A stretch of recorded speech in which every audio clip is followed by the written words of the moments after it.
Dave, thanks for coming on. Really appreciate you taking the time to have a conversation with me. Would you mind telling us a little bit about yourself before we get started? All right. Well, my name's I'm known as allegedly Dave, and I've now for the last 18 years, and I've spent the last 9 years helping people for free. Cool.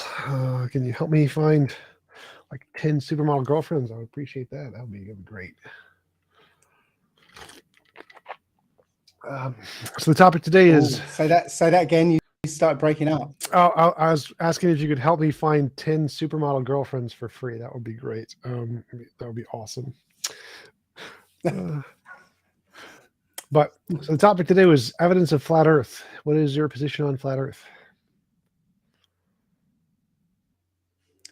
Oh, my position on flat Earth. Well, the Earth is flat. Simple as that. Why do you think that? Oh, for crying. I'm sorry. I might have to relocate because I think this this connection is really bad because you've frozen and I get like half of what you say. All right, I can talk a little bit slower for you. Tell us the reasons why you think the world is flat. Okay, well, as long as you can hear me, that's fine. The reasons I think the Earth is flat, the most obvious reason is the total lack of curvature. If the Earth is a ball, the circumference of 25 or 24,901 miles, then the very simple way of calculating how much curvature should hide, distant objects is 8 inches per mile squared. Yeah. So if you know the distance of something, you should be able to calculate how much of that thing should be hidden by the curve. Well, my first outing, the first thing I did when I, was confronted with the flat Earth was go out and check a lighthouse that was 12 miles off the beach. And according to the calculation, the first 32 feet should have been hidden. But I put my camera right down near the water, zoomed in on that lighthouse, and the bottom of the lighthouse where the water meets the rocks. So that actually right there debunks the whole idea that the Earth is curving. You can't have a flat surface on, especially with the sea, flat surface on a curved ball. And so I've been literally going around the world doing experiments, including one in Hungary on a place called Lake Balaton. And we basically set up a laser, shined it across the lake, and then went out on the lake in a speedboat, chasing the beam. And we got something like, I think it was 12 kilometers out, and the beam never moved. It should have been, again, about 30 foot high above our heads, but no, it wasn't. Oh, I've done that experiment, and the laser does drop for some reason when we go onto a lake. But is it possible that if the curve... Sorry. Go ahead. Is it possible that if the curve... Again, you're coming out like a Dalek. Sorry, is it possible that the curve is so big that small scale things like what you're doing can't see the curve? Because if the curve is really, really big, small scales wouldn't be able to detect it, right? Well, no, because we've taken that into account. The fact that, and I did this on AutoCAD. I drew up the Earth to scale on AutoCAD, yeah, and tested this 8 inches per mile squared. So if over the course of 12 kilometers we measured no curvature, that must mean the Earth is much bigger than they say it is. To lose that much curvature, it must be much more massive than they're saying it is, and they can't account for that. So no, that argument doesn't work because we've mathematically calculated it. We'll forget the calculations. Is it possible that it's bigger than what you think it is, and your calculations were wrong, and there's actually curvature, and you just didn't measure it?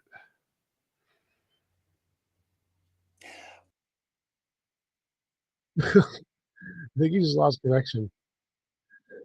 Uh,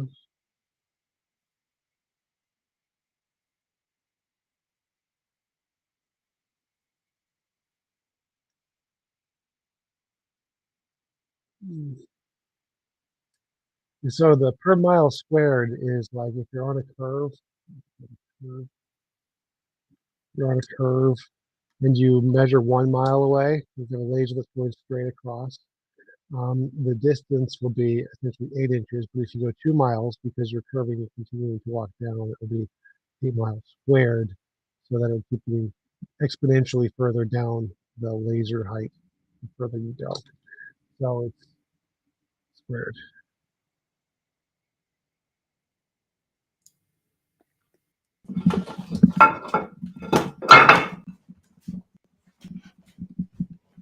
And you're allowed.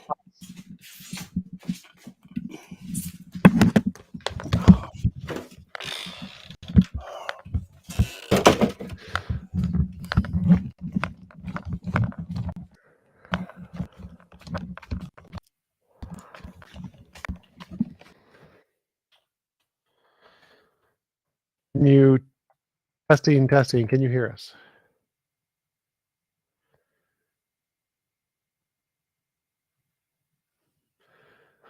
Nope.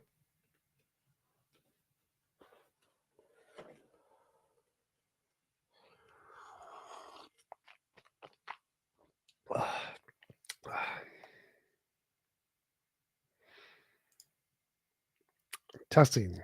Can you hear me now? Testing. Hey, Gosh. hey, Hello. hey, can you hear me? Testing. Sorry about that. Yes, I can. All right, cool. Yes, I can. You got me now? Yep. Good. So where do we get to? Oh, yeah. So I was asking about, could the curvature be larger than what you measured it to be, and you just didn't measure it. So even though what you measured seems to be flat, it's just because the curvature is a lot bigger than what you had expected. No, because you can literally yourself go online, go to the Earth curve calculator, and do the experiments yourself. You know, find a landmark, preferably over the sea, because you know it's going to be flat. And you know, put in the figures into the Earth curve calculator, and you'll find it. You won't find the curve. Well, I've done that and I found the curve, but I'm asking, just, is it possible that it's? Can you still hear me right? Oh, I think he froze again.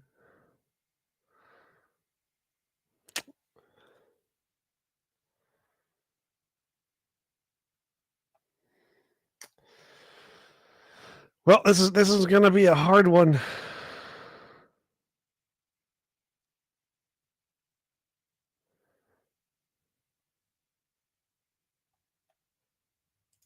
Okay, now I'm back. This shouldn't happen again. Gosh, I asked you, where did you find the curve? Oh, I find the curve in lots of places. They've done the tests in many different places. I've done the tests in many different places. But I wanted to.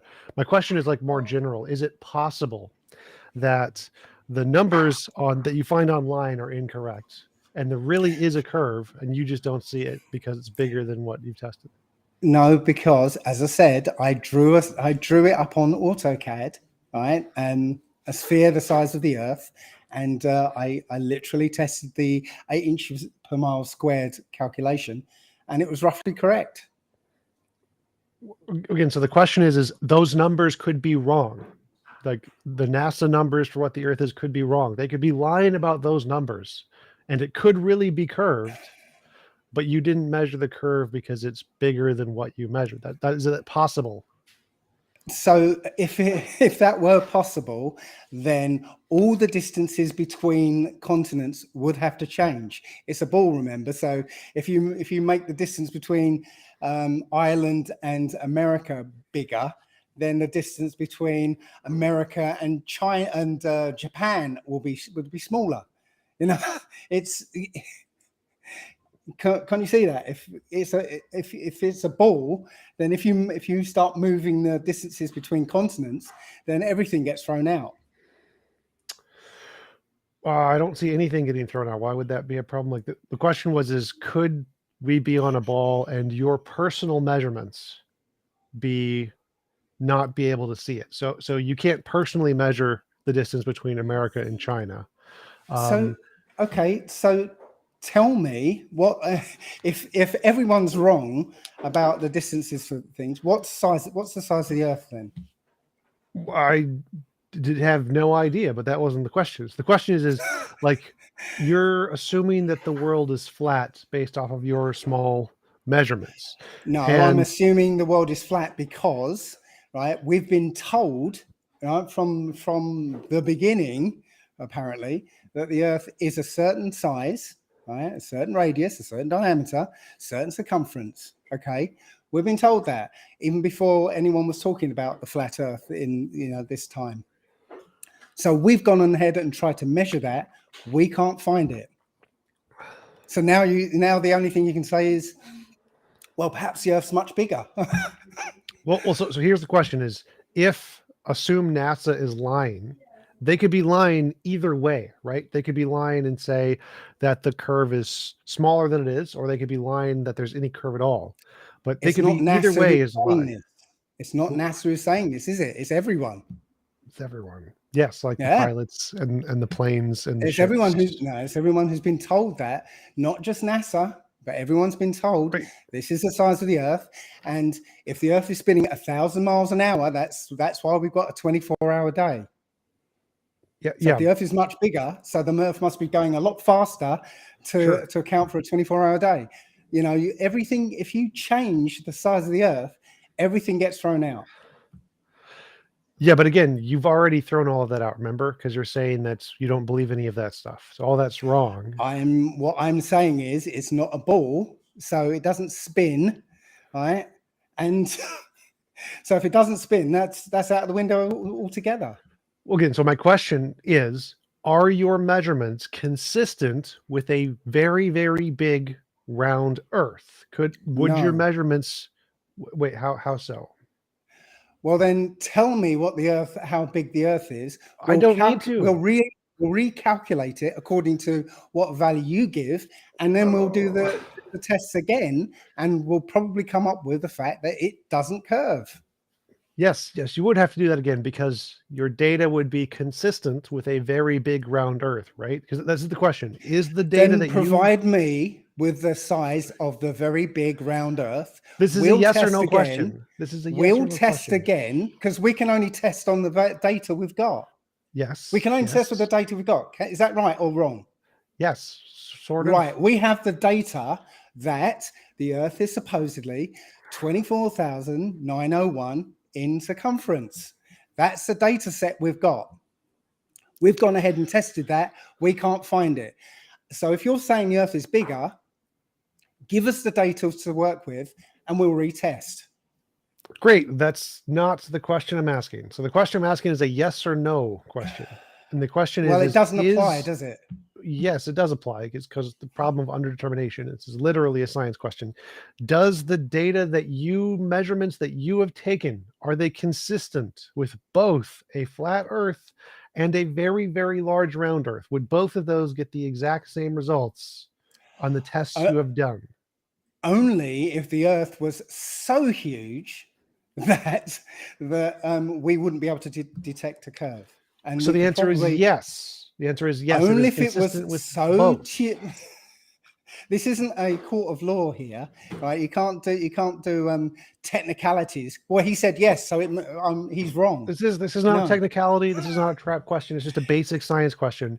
Is the data you took consistent with both a flat Earth and a very, very large round Earth? Would both A of those very, cases get the very, same result? very a very, very, very large Earth, right? Yes. Which would go against what we see in reality. Well, of the measurements you've taken, which measurements that you have taken would be inconsistent with a very, very, very large round Earth? What, me personally or other Yes, you people? personally. You personally. Okay, yes, still a very, very large Earth. I'd have to recalculate, but I'd have to recalculate based on some data you could give me. No, no, no. The question is which experiments that you have done are inconsistent with a very large round Earth? Because I think that of the experiments that Okay, you've done, none of them are going to be inconsistent with the okay. very large round Earth. Listen, right?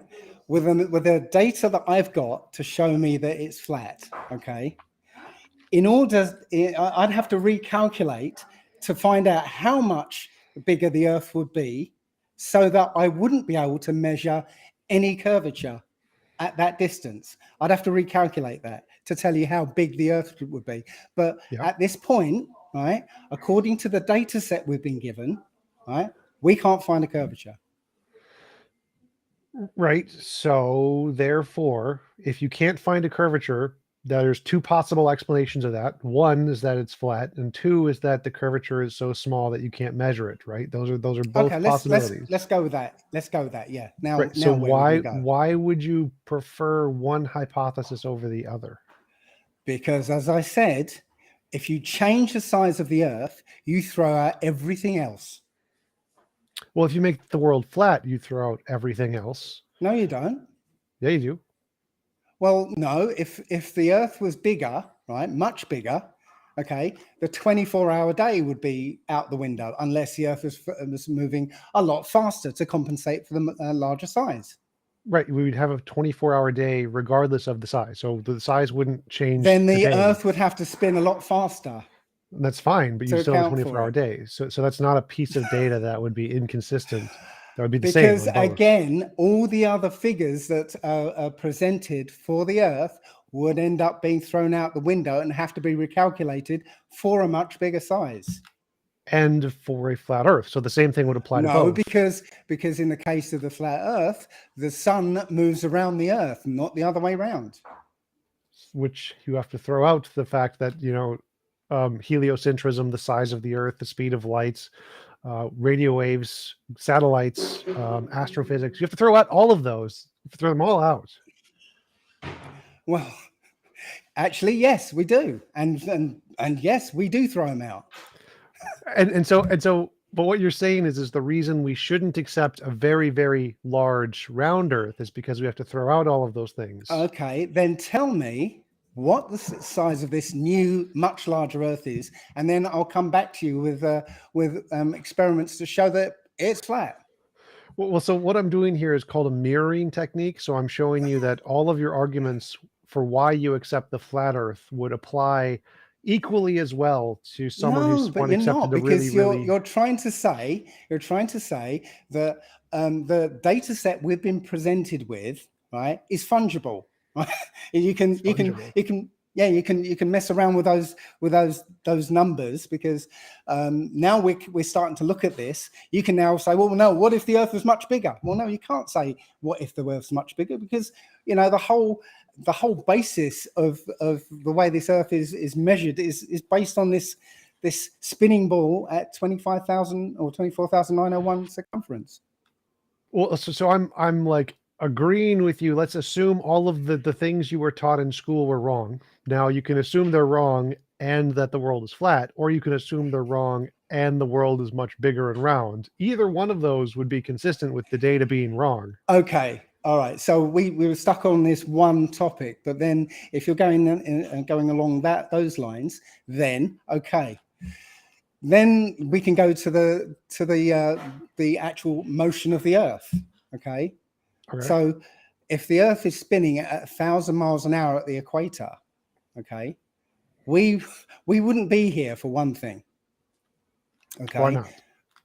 All right, because okay, let's do a little thought experiment, shall we? Let's imagine we're on a roundabout. I don't know if you call them a roundabout in America. Yep. Little the thing, drivey things with no lights. Yes.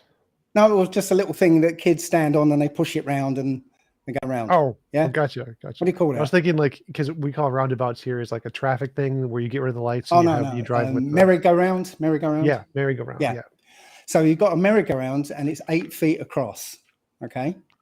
yeah, And you've got two kids on either side of this merry-go-round. Now, if that merry-go-round went round once every 24 hours, okay, you wouldn't notice it. It would be going at 3/16 of an inch, per minute. Okay, you wouldn't notice it, right? Now let's imagine that merry-go-round is a mile wide. Okay, now it's going past that 2.1 inch, 2.1 inches a minute. So I think it's a second. I can't remember. 2.1 inch a second. So you notice it going around like this. Okay. yeah, yeah, Now let's imagine that merry-go-round is 8,000 miles wide. Okay. Still going round once every 24 hours. Okay. yep. That if you were on that edge of that merry-go-round, you would be flung off because it would be going at 1,000 miles an hour. Right. Unless you were attached to it by something like a force, like gravity. Right. Well, funnily enough, you say that. On one of my videos, I have a short clip where somebody has a foam ball and it's got black ink in it, and he spins that ball, and you can watch the black ink sort of collect at the equator and fly off. Okay. Yeah, Yeah, it's got a wet yeah, ball and he spins it, and literally all the water collects the equator and just flings off in a kind of flat plate, as it were. Yeah. yeah, yep, Right. Now he's doing this vertically, right? So he's spinning it like that vertically. yeah, Okay. yep, The water, some of that water goes upwards. Some of that water goes upwards. Some of that water flings off downwards. Okay. Now I calculated that ball is spinning at 7 miles an hour. 7 miles an hour. Yeah. yeah, And yet the water is flung off against the force of gravity, right? Against the force of gravity at 7 miles an hour. So imagine what that would do if that ball was spinning at 1,000 miles an hour. with no air resistance and significantly more gravity, it would do nothing. I'm sorry, the gravity of the Earth is where I'm doing this test with the foam ball. Yeah. So No, the whole Earth, wait. hang on. Well, I Whole understand. I Earth, understand what you're saying, and what you're. apparently I not. think you're missing is what angular momentum. Do you know angular momentum? That what changes the momentum of motion is the angle or direction it's going and the That rate. is So like, what what about it? That is what?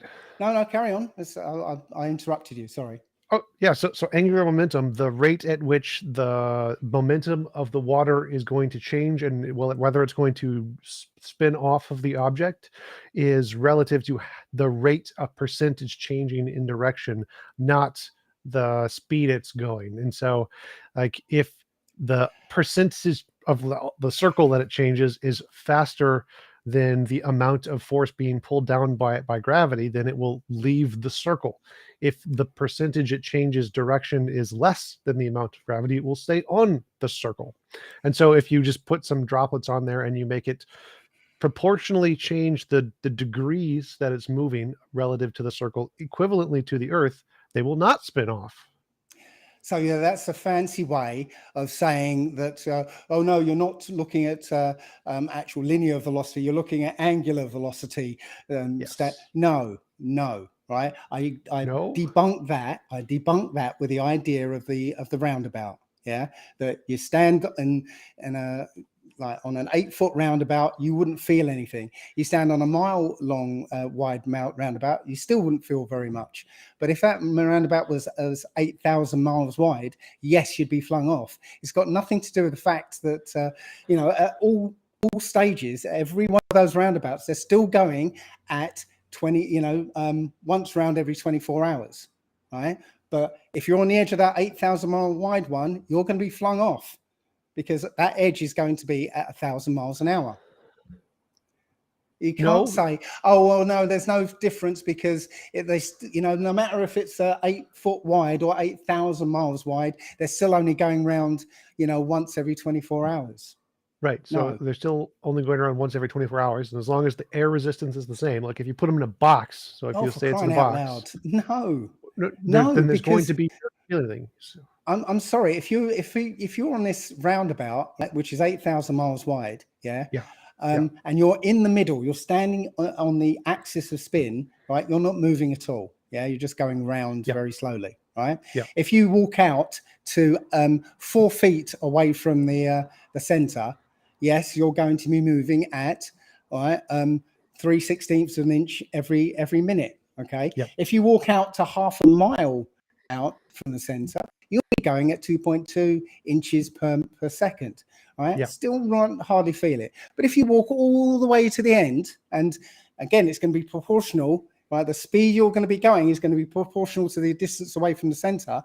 If you yes, go to the edge, 4,000 miles away, you're going to be flung off. Okay, at every point. At every point along that journey, he's still going round once every 24 hours. Yeah. But in the middle, hardly move. At the end, right, he's going to be flung out at a Why thousand why miles an aren't hour. why aren't you flung out of an airplane when you're in an airplane going the same speed?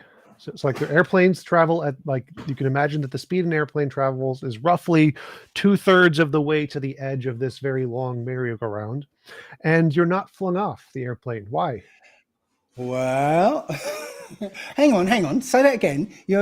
Say that again. So like we're using the merry-go-round analogy, and you're walking out the merry-go-round, and the further you go out, the faster you're going.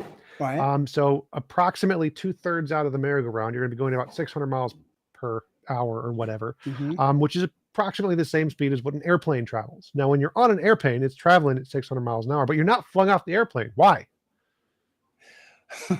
Because the airplane usually is going in a straight line, straight and No, it's level. not. Yeah. If that The plane was going in an airplanes turn. arc, When they turn, that you're still not thrown off. well, you are. So imagine You the are. airplane. Hello. Imagine You this airplane are. on a. You are. Well, one second. So imagine we're on a flat Earth, and there's an airplane above the flat Earth, and the airplane is turning at the exact same rate of, let's say, or let's say, like, because you have to be like sitting down. So imagine the airplane is going like up, curved upwards, and it's going up at that rate. Would you be thrown off of the airplane? If it's going, it's like going up. So if the plane was going up at 1,000 miles an hour, right, would I be flown off? Is that what you're saying? Well, I'm trying to get the analogy here. Again, because what matters here is the angular change, not the speed at which it's going up. So, and because we're not standing on the edge of a merry-go-round, we're standing on the top. Remember gravity, so it'd be like, so we'd have to say if we are sitting in an airplane, and the airplane is angularly like tilting up at the same rate at which you think the Earth is It would curved. have to be curving. It'd have to be a Yeah, curved, yeah. right? That's Right. why it's Well, going up. okay. It's Yes, you tilting would up, be. curving. Yes, you would be flung off. Yes, you would. Okay. Okay, so again, if it's tilting up, you're being pushed down. Sorry. So imagine the plane is upside down. So when it tilts up, you're going down. So it's pushing you down into the seat. You're not going to get flung off, right? Because you're down into the seat. You're getting pushed down because there's this force called gravity. It pushes you down. In which case, if it wasn't, you weren't on a seat and you were standing, right, you'd fall off it, wouldn't you? You'd be flung backwards and off. No. So like if when the plane goes the other direction and it tilts down, you don't need a seatbelt. You still just stay in the seat. Okay. Like when the plane is like decelerating and going down, you can sit in the seat just fine. Think about this then. Okay. You're in a car. Okay. Yeah. Car's going along, and Yep. car's going along at a constant speed. And well, you can do whatever you like, and you won't even notice you're moving. Right. Yeah. You could juggle, and everything's fine. What happens then if the car goes around a corner? Goes around a nice long corner. You get flung to the side, don't you? Well, it depends how big the corner is. If it's a really, really big corner, you won't even notice. Okay. Yeah, again, you're trying to confuse things with scale. Yeah. If you're Wait, going wait, wait, if wait, you're wait. What do you going mean confuse things? Because like if the sharper the corner is, the more you notice, right? If you're going at 10 miles an hour and you make a immediate turn, you notice it a lot more than if you're going 10 miles an hour and you make a 1 degree per hour turn. You barely even notice it. You notice it not at all, right? Like it makes a difference how big the scale is. You don't notice the turn if it's a much bigger scale. Indeed, indeed. And again, I've addressed that idea with the 8,000 mile wide roundabout. Yeah. You What? you would be flung off the thing at if you were on No. the edge. As Rubik's boy says, his roundabout example doesn't hold true because it doesn't have gravity as the centripetal force to the spin. His example assumes Earth with gravity in the wrong direction. Ah, good grief. Okay, here's the other one. Okay, we've got this fairground ride in England. We call it the Ferris wheel. oh no, it's the Gravitron. Okay, have you heard of it? Yes, the drop one. No. It's a big wheel. Okay, and you stand around the edge, and the thing spins around. And you get stuck to the outside. Yeah. Yeah, yes. Right. Now, we have a version where that gravitron tips up on its side. Yeah. And yet people are stuck on the top as it goes round. Yeah. If I Yeah. was on the outside of that gravitron, I would be flung off away from gravity. Yeah. Yes. Now, that gravitron only goes at 37 miles an hour. Right. Okay. Again, it will be the same effect, right? If the merry-go-round was tipped upside down or on its side, and somehow you were able to cling on to it, right, you'd still be flung off 1,000 miles an hour. No. What is the Okay, no, percentage that wouldn't happen. angular change of the Earth? Like what percentage does the Earth spin It per hour? doesn't matter It if you does. if you if you follow the example of the merry-go-round, yeah. Again, ignoring the gravity part, yeah, for a moment, yeah, just the idea that you're on the edge of a roundabout going at 1,000 miles an hour, yeah, you would not be able to hang on to that thing. Yeah, yes, you would. You very easily if the gravity was parallel to the centripetal force. And what percentage of the whole thing does it go per hour? What percentage degrees does the thingy spin per Ang- hour? Angular, this idea of angular Angular velocity momentum? against angular velocity against linear velocity, right? It's an old sad argument. It is. It's Okay. physics. How is that a sad argument? We It's can not literally prove physics. this. It's just something somebody says, and you call it physics. Yeah, it's there's a mathematical construction, and then there's reality. Yeah, the Well, reality it's the reality is that 8,000 mile roundabout is going at 1,000 miles an hour on the edge, and you wouldn't be able to hang on to the thing. Okay. The further out you go on that roundabout, it will get increasingly harder to hang on to the thing. You'll have to hang on to something to stay standing up. Yeah. no, it won't. As when you get out to the end, there's no way you're going to be able to hold on to the thing. Yes, you will because gravity's pushing you down. It's pushing like you don't have to hold on. Gravity is holding you on. That's the point. Well, as I said, when I did the calculations with a foam ball, and you could see the water droplets flinging off away from gravity, yeah, and that kind of destroys that idea that the Earth's gravity is enough to stop the water droplets from flying off of a foam ball spinning at 7 miles an hour. Well, that's why I keep asking you about the angular momentum, and you say, "Well, we just didn't calculate that." So obviously, you didn't do the calculation right because that's part of the calculation. Like it's the percentage, like 15 degrees, 15 degrees per hour. That matters. There are two different things. There's a mathematical construction and there's reality. Okay, Wait, reality is something why do you you can keep saying experiment that? with. Like with the car example. Reality is something you can experiment with. Yeah, mathematical constructions are things that you can say, well, this is true because the math isn't a works mathematical out. construction. Like, Yes, it is is. it the case? Is it the case that if you turn 15 degrees in a second, going 10 miles an hour, it feels like a lot. If you go 15 degrees an hour going 10 miles an hour, it feels like a little in a Again, car. it's well, This yes, isn't a but math. This is not a mathematical construction. again, If again, that is playing around with scale, saying, well, you don't feel it at 10 miles an hour. We're not talking about 10 miles an hour. Yeah? wait. The point. It doesn't matter if it's 10 or 1,000 or a billion miles an hour. The miles per hour doesn't matter. That's the point. Is there a difference between what you feel, no matter what speed you're going? Ignore the speed. Say speed is speed X. I don't care. You can put any number you want. Does it feel more when you turn 15 degrees in a second, or if you turn 15 degrees in an hour? Which one will you feel more at any speed? You would, yes, you're right there, right? Okay. Think about this then. I've got a But wait, video wait, on wait, so just I want to pick up on that one oh, for point. So crying that out means loud. it's not a I know, but mathematical it's construction. scale. But you're just confusing things with scale. You're saying, well, just because people can't visualize, right? A bigger no, so it must work the same way at Well, smaller no. scales. No, it doesn't. I don't want to go that far. I don't want to go that far. What I want It the only doesn't. point, We can. the only point I want to make here is that is not a mathematical construction. That is a It is. fact of physics. So this It is something you there have is a to. difference. There is a difference between looking at a spinning object as in terms of so many degrees an hour rather than miles an hour, right? Because a degree is an arbitrary human construction. What? A degree. We've decided there's 360 degrees in a circle. Yeah. Yes, but the number of the degrees isn't what's important. Saying so many degrees per hour is different from how many miles per hour. One's physical, one is a human construction.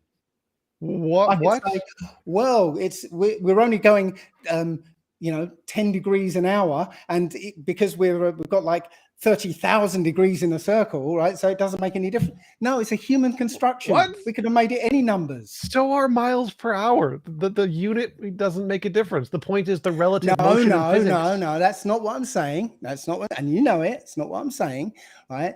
The idea, right, of degrees per whatever time period is different from a physical speed of so many miles an hour. Physical miles over a physical time, right? We have a construction of 360 degrees in a circle, right? So no, it doesn't sound very much when we're talking about it. So I agree those are different things, and I agree the number, the miles per hour or the degrees per hour, are made up numbers. But what matters isn't the numbers. What matters is in physics, are those things that are forces that we actually feel?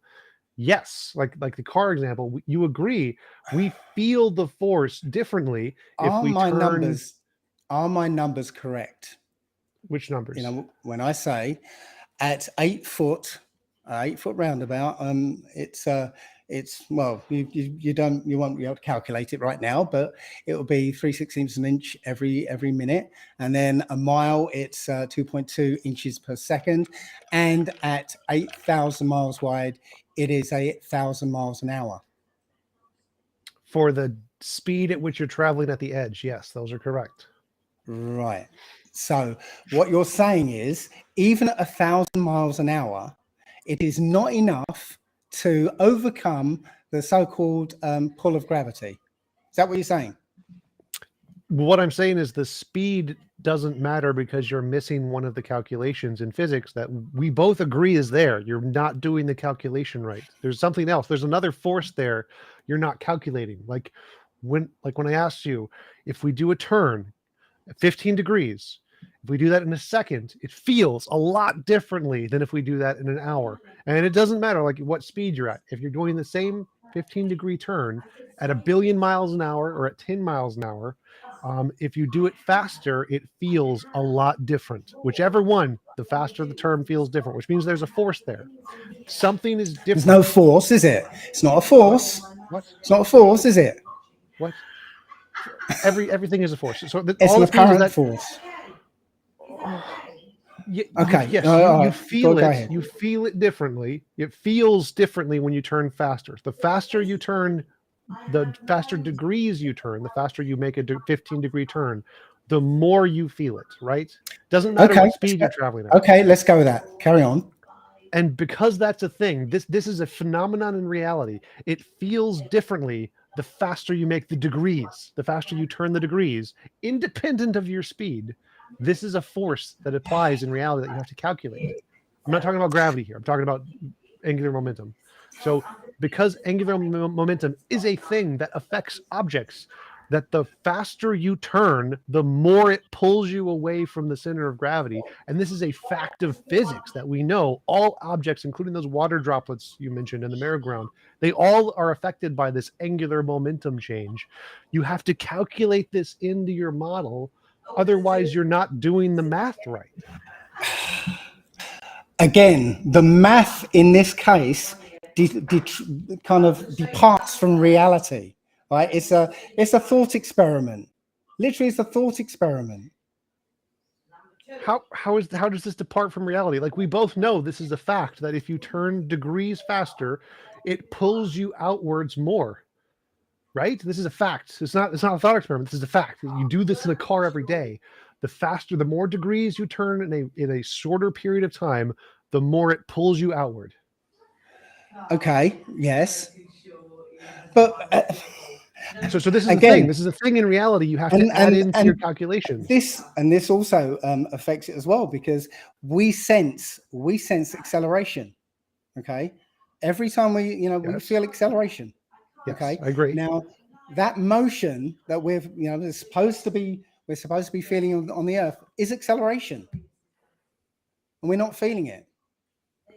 That's because the further out you are and the less degrees you turn, the less you feel it. Okay. Again, we're at a stage of scale where we can't test it. We can't physically test this, right? And so you can Which say, thing well, can't we test? we can't physically test, right?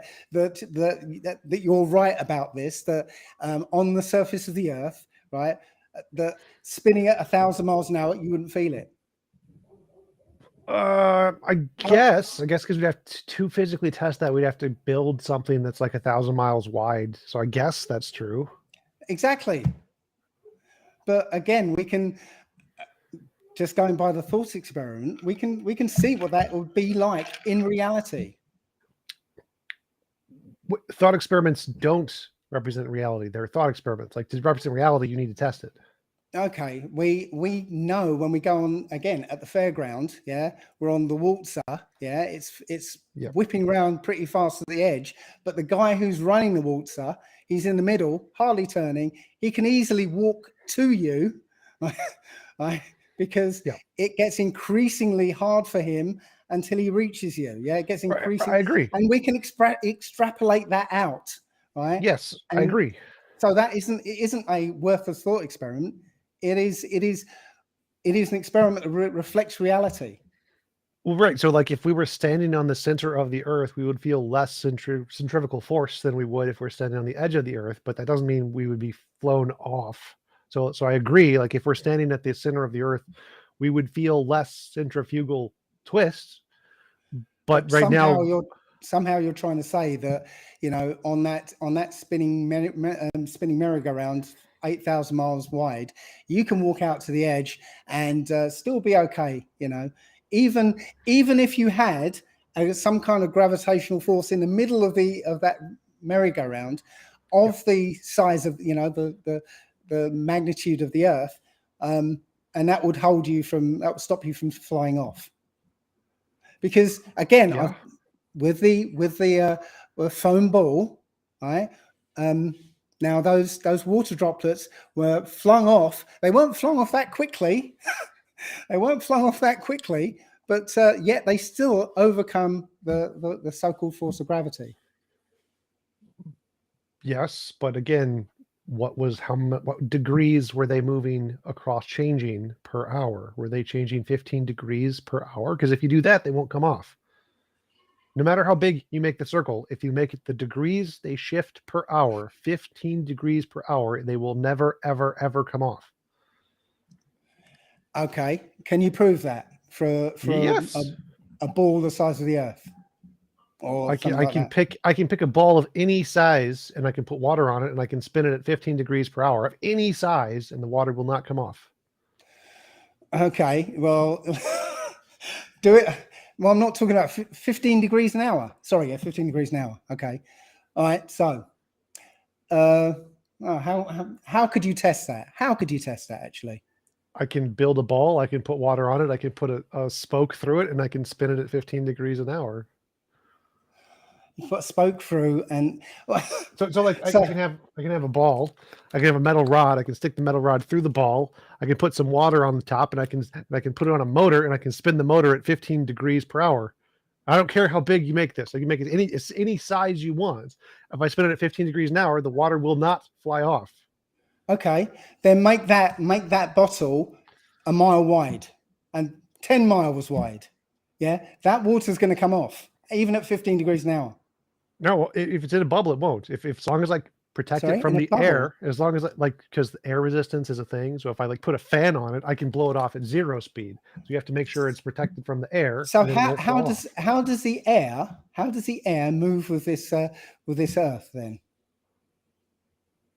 The air is a part of the earth. It's attached, kind of like the ground is. How's it attached? How's it attached to the Earth? All of the forces of physics, so the electromagnetic, strong, and weak forces, as well as gravity. So you're saying the air, right, as a Yeah. wodge, is moving with the Earth Yes. like Velcro. How does that happen? Physics. The Well, air is made of matter. physics will say that the air at the top will have to move faster than the air down at the bottom. Or no, it doesn't. Why would it say that? It's friction. Because Like it has the air is because it has to travel a greater distance. right, but so does a stick. Like this remote has to travel a greater distance. It's still going together. So you're They're attached. saying the air is attached like a stick, is it? Yes, with the same forces, the strong force, The the only weak force. thing that's moving the air possibly is friction. Okay. Yep. And the friction between air molecules isn't going to make the air molecule above move exactly the same way. No, if in your model the Earth is spinning, right, it will be the friction of the ground that's moving the air. Okay. Yep. All right. Friction of the ground. So the air above that's not touching the ground, it will be the friction of the air molecules that are moving that will try and impart to the air molecules above. Yeah. So And like so on, imagine. and so on, and so on. Yep. No, there's no way. You know, if the air is being moved by friction and being close to the ground, and the air up in the atmosphere has no connection to that air, okay, apart from a very tenuous one through friction at every level, no way can it move as an entire wodge of air. No, it would be each layer of air will be moving at different speeds. Unless there's something like gravity that's holding it together, like a sandwich. Okay, so gravity, okay, pulling this way, right? Yep. So Yep. pulling this way somehow stops it, stops all the air that's above from moving at a different speed. Is that right? Because gravity is acting this way, yeah, but Yeah. the supposed spin of the Earth is this way. Yep. So how is gravity keeping both levels going at the same speed? Because there's no friction with space. So like if space has zero friction and there's a particle below it that does have friction, it's gonna get pulled. Wait a second. You've still got to explain how friction at one level translates to friction, movement at a level above. Friction is literally the transferring of force of movement from one level to the next level. So if there's zero resistance here, one resistance here, and it hits the one resistance, is going to get pulled in with the one resistance. If I have a flat table full of marbles, okay, yep. And I move one of the marbles at the bottom, I start moving it along. Are you saying somehow that movement is going to translate all the way up to the top, right, and move all the marbles all the way along? Yes, if you had No, it it's for not. long enough. Wait. It's not. So like if you have a like a box full of marbles, and say it's like an ocean or something, and you start moving the ones at the bottom, and you continually move them and never stop moving them, eventually the force will be transferred up to the highest level of marbles. Yes, I'm not sure what the problem there is. Okay, so how do you get a north to south wind What? in that scenario? But there's no wind in that scenario. It's just marbles. No, yeah, okay, no, you're saying those marbles equate to what's going on in the atmosphere.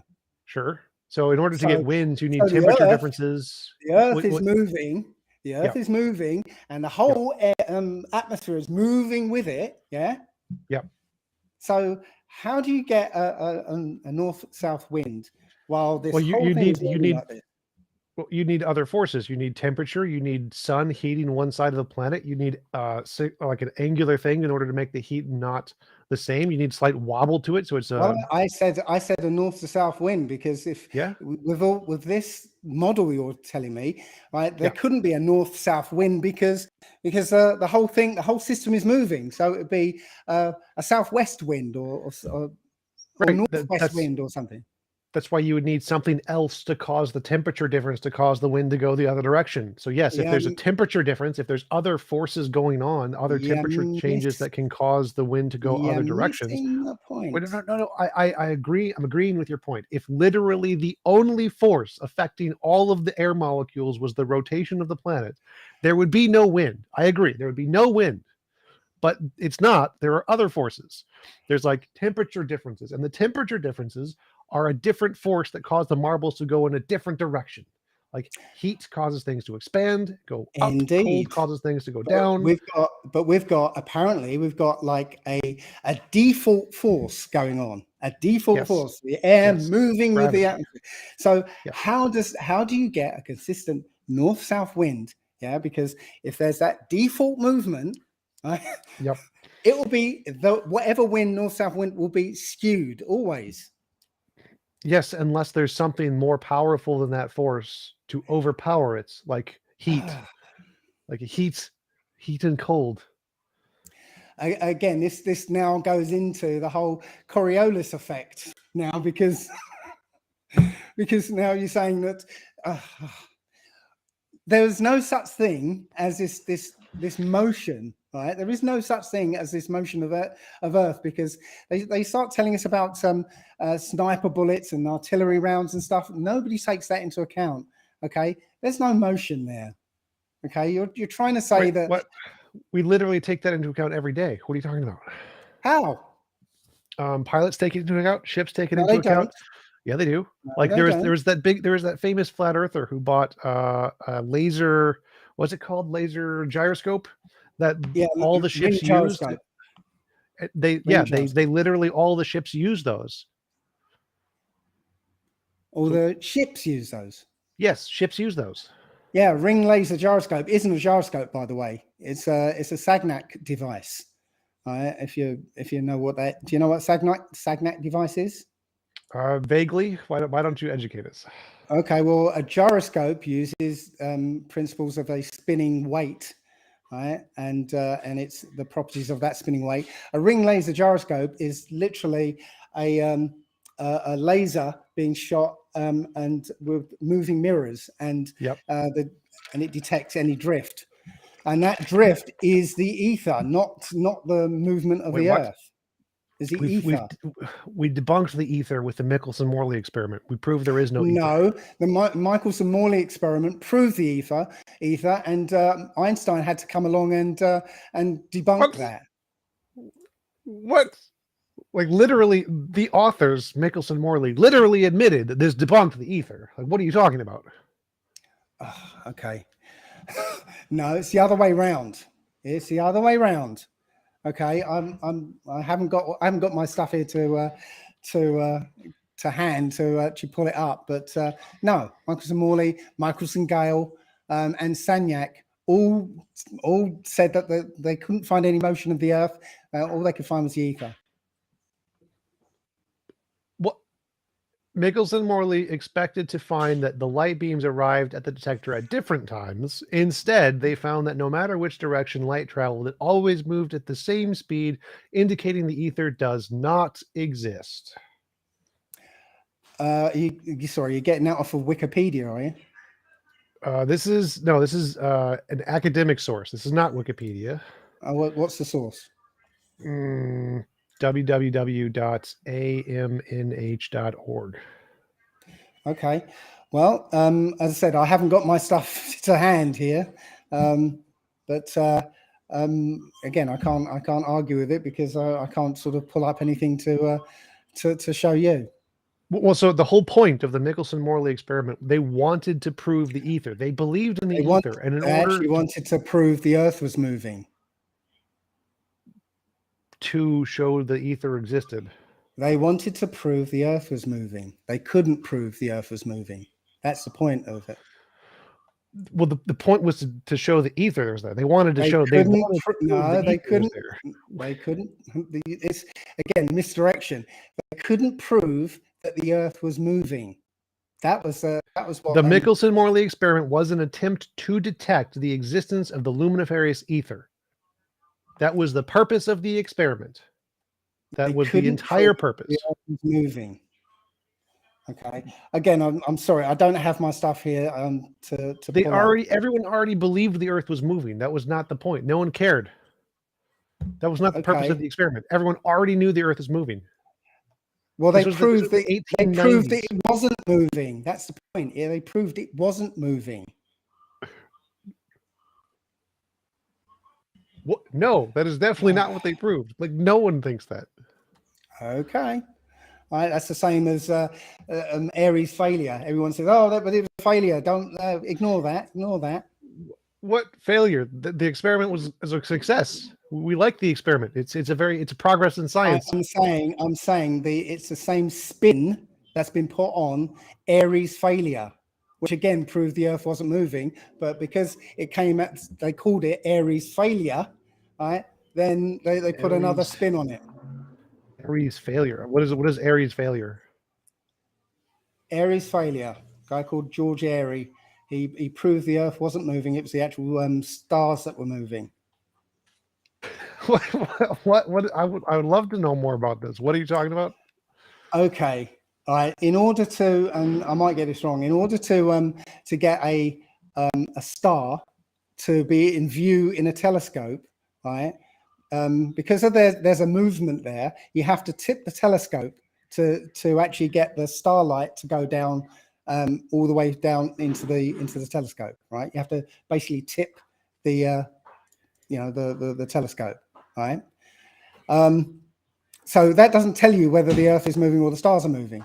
But what does is he actually filled the telescope with water, okay, which slows the light down, okay, yeah. And he found, sorry? I said, yes, I agree. The water would slow the light down. I understand. Yes. And he found that he would have to tip the telescope further, right, to get the light to go in all the way down to the eyepiece of the telescope.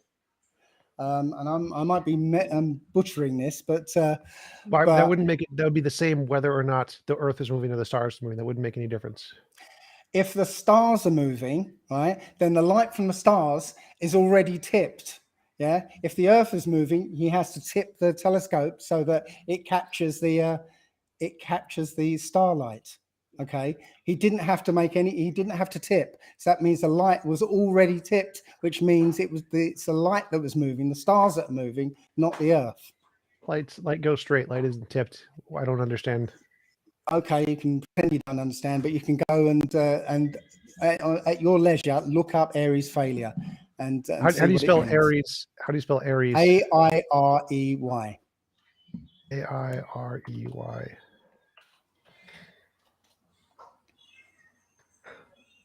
A-I-R-Y? A-I-R-Y, Aries? Somebody says it was called failure because it failed to find the ether. It wasn't about finding the ether, it was about finding the Earth's movement. The Airy experiment. Does course, pendulum. Aries That's another good one. experiments prove the Earth is flat? No, no, no. It's there to prove whether the Earth was moving or not. Well, when I type in Aries failure, it's all about Earth is flat. It doesn't say. Yeah, that's because there's people trying to debunk it in terms of flat Earth. Oh, here's a NASA one. Aries water telescope experiments. That's going to be reliable, isn't it? Yes, academic sources are typically reliable. Yeah, Yes. NASA. NASA. What's wrong with NASA? Like, I why can do you think it is? I can see you getting excited over it. Ooh, NASA. Yes. Like, why do you think all pilots calculate the Coriolis effect and use the calculation? Why do all shipmasters use the Coriolis effect They and don't. work? They do. What do you mean? They're They literally don't. taught that.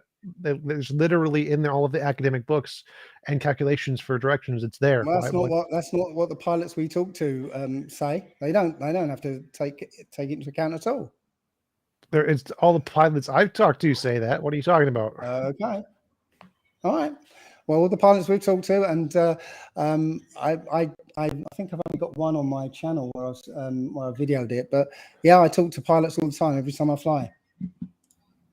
And they don't say that their flight computer literally calculates via Coriolis effect? Oh no, they don't. They don't say that their flight computer does it. They say they don't have to do it. And if you say their flight computer does it automatically, well, that's kind of black box answer, isn't it? The black box does it. You can do it both ways. You can calculate with and without, and you can then compare it to the computer's results, and then you can fly and see which one gets it right. And it's the one that uses the Coriolis effect gets it right. Okay. All right. So no pilot I've talked to has ever had to calculate it themselves. Does any of them not use the computer and fly over continents? Well, sometimes they have to go without the computer in an emergency. So I don't know what you're trying to say. Go without the computer and an emergency. I haven't heard many of those cases. The computer is like the last thing to go. Not. Okay. Because I mean, the computer is like what runs all of the gear. If the computer goes, the plane goes. No, not actually. No, everything's backed up manually, mechanically. Used to be. Now it's pneumatic. It's that's gas and pressure based. Isn't it? Well, it's mechanically then, isn't it? With the computer. The computer does the pneumatics. Yes. And if the computer goes down, the plane goes down. Because the plane controls everything. Nope. That would be very dangerous, wouldn't it? It's safer, actually. Safer than letting people do it. Oh, I hope they're not running Windows 10 then. We do have some questions from the audience. Unsurprisingly. Udolf asks, what evidence would convince you that the world is not flat? Okay, well, I'm not sure at this point, because here's the thing. Every sort of item that we look at in the flat Earth, the answer to that is the Earth is flat. When we look at the ball earthers explanation, they come up with different explanations for different phenomenon. Right? Our explanation is one: the Earth is flat. Right? And it explains all of these things. Again, everything. When we look at the speed of the Earth, the Coriolis effect, there's all these different explanations, but we've only got one. So not a lot, to be honest. All right. Next question is from the nihilist. With the foam ball, the water droplets that go away from gravity, what happens to them after the experiment? After the experiment, well, after I've gone home, I don't know. Now, after the experiment, they fall to the ground. But the point is, they leave first, and then they come back. I'm not sure we see that in the world around us, do we? Well, I think its point is that they fall to the earth. Yes. But it's only a ball that's spinning at 7 miles an hour. Sorry. Again, it's the degrees per hour that matters there. But would money convince Dave that the earth is round? If anybody knows me, money's not going to convince me of anything. It convinced me. I can be convinced that the world is flat for money. Money's fake, so no. 11th Chimp asks, Ask him if he has calculated the centrifugal force on the equator. Actually, no, I haven't. There's a lot of things I haven't looked at on the flat Earth, but no. But we should be able to actually detect. I think it was Neil deGrasse Tyson said quite famously that you would be lighter on the equator than you are anywhere else on the Earth. Neil deGrasse Tyson said it. So I think that's right. I think it's lighter because I think the equator is the furthest point. So yes, I believe that's true. But is it though? Yes, we can test that. We have tested that, and you can test that, and you can actually find out. Yes. Okay. Well, yeah. Why don't you do a video doing that and make sure you don't have a crack before you go down there? So people have literally done that, and they use standard weight, so they don't use their body weight because you're right, their body weight changes as you breathe, and crap and other things. But yes, you can use a standard weight, and you can measure the weight difference in the equator as compared to not. Again, I've not seen that. I'd love to see that, and I'd love to verify that as well. Yeah, that's one you definitely can verify. I would suggest it. You should make a video about that. Would be great. Well, I did have an experiment I was going to do that was going to be the killer, one way or the other, but lockdown ended that one. But maybe I'll actually get to do it. Yeah, I think that would be awesome. I would like to see you go with like Fight the Flat Earth or what's his name? Team Skeptic. Have them do that with you. That would be awesome. That would be so much No, fun. I actually had a scientist who wasn't a flat Earth debunker. He was just a scientist who would look at the experiment objectively. Yeah. So 11th Chimp says the centrifugal force on the equator is about 0.034 newtons per kilogram. Okay, good. What and where did that come from? Wikipedia? I don't know. How does he know? Did he go himself? Possibly. I have no idea. Okay. No. Stuff weighs less on the equator than on the poles by the exact amount predicted when calculating the centrifugal force from turning once a day. Okay. Again, does 11th Chimp, did he actually go to the North Pole, test it, take those same weights down to the equator, and correct for temperature as well, and test it himself? I don't think so. I will wait for him to reply, and we can hear. Next question is from Zap Brannigan. How does Mars do a loop in the sky over time on a flat Earth model? Mars retrograde aligns perfectly with observations of a round Earth model. As I think his name was George Carey, I can't remember, the Astronomer Royal said, you can construct I can't remember the quote now, but you can't tell the difference from observations on Earth between a heliocentric and a geocentric model, right? From observations on Earth, you can't, right? The wandering stars move around the sun, right? And in the same way. So either way, they look exactly the same. You can't tell from observations on Earth. Well, his question is how does Mars do a loop-de-loop in the sky? Like on the circle Earth model, it makes a lot of sense that it does. If you've got the sun, right, and you've got the wandering stars moving around it, yes, yep. Okay, it's exactly the same model as a geocentric model. Right? In one of my videos, I show the two models working, and the only difference is where you put your focus. If you focus on the Earth, it's exactly the same model as when you focus on the sun. So you're saying the flat Earth is spinning in space? No, I'm saying the sun is moving around the Earth, okay, and the wandering stars are moving around the sun. So I got that part, but the question is when we look at Mars in the sky, the wandering star in Mars, it goes this way, it stops, it goes this way, and then it starts and goes this way. It does a loop-de-loop in the sky. It will follow the same retrograde pattern because both models are identical. Well, the reason it does that on the Earth is because the Earth is spinning. No. So why is it doing it on the flat Earth model? No, it isn't. It's because of supposedly it's because of where it is in the orbit. It's outside the orbit of Earth. So yes, it will do a loop as I believe it says we overtake it.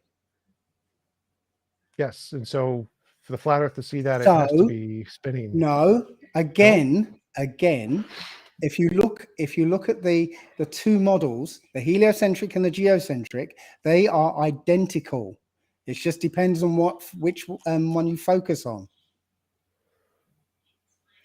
I'm not sure that answers, but I'll accept that, I guess. Thank you, Tim, much for the Well, super chat. For the well, best what health and I'm, business, what? I'm He's asked, sorry. he asked about drinking urine. I don't know what this is in reference to. Yeah, this goes to whenever anyone hasn't got an argument with me for me, they go back to the fact that I talk about urine therapy, and somehow he must be a nutter because he talks about urine therapy. You know, let's put aside the fact that I've literally helped people heal themselves with all sorts of things, but you know, let's put that away.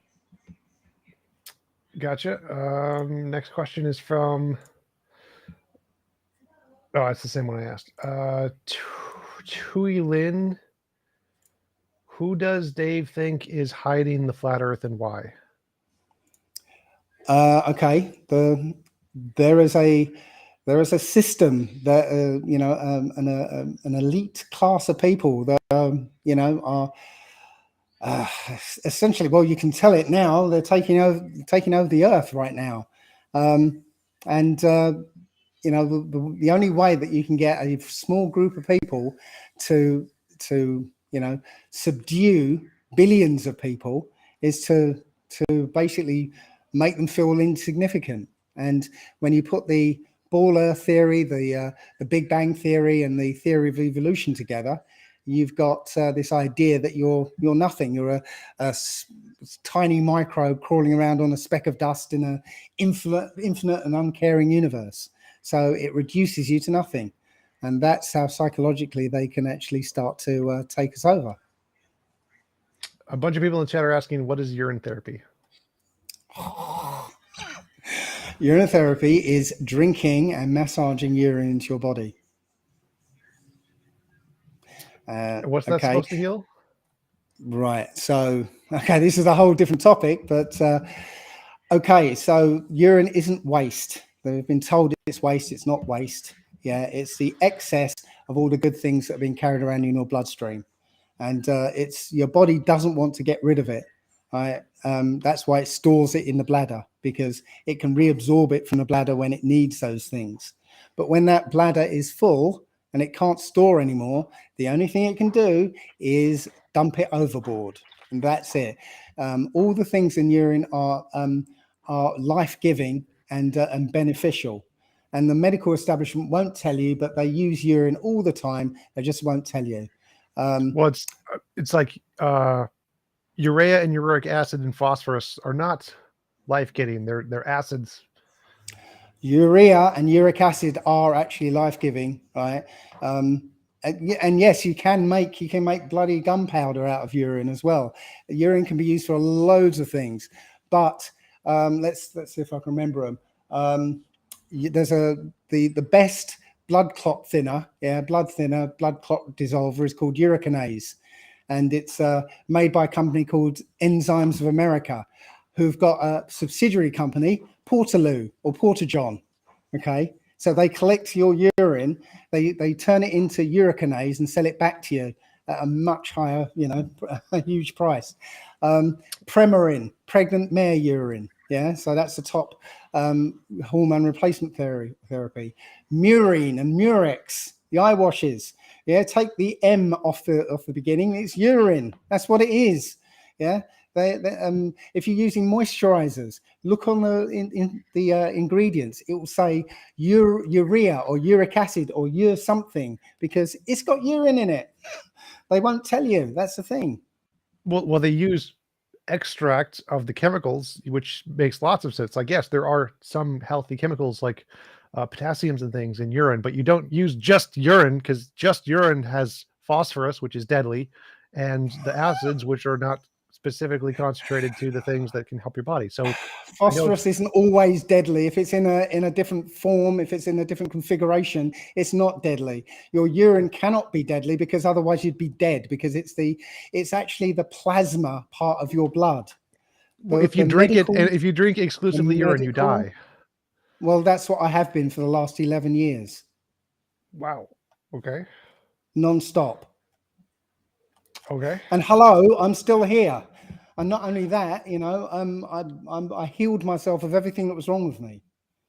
And Okay. and well, yeah, okay, you can laugh, but literally, I Have you wrote a published book it about it. have you published it in Right? a scientific journal yet and won a Nobel Prize Yeah, yet? Because you don't get published for things like that. Just like you don't get published for doubting coronavirus. Yeah, no, if it goes against the agenda, you're not going to get published for it. it's Right? double But blind peer review. They don't see right, anything okay, about, okay, like, no, I've you're submitted right. papers You're right. myself. Great, no, great, yeah, it's all real. Well, I mean, flat Earth isn't real, but everything else, yes. Yeah, no, it's all everything you're saying. It's all real, you know. Peer-reviewed science. That's real, absolutely real. Yes, yes, it is. I agree. Except it doesn't use a scientific method anymore. I don't know why you think that. Because anything that goes against like the currently prevailing model is ridiculed, suppressed, hidden.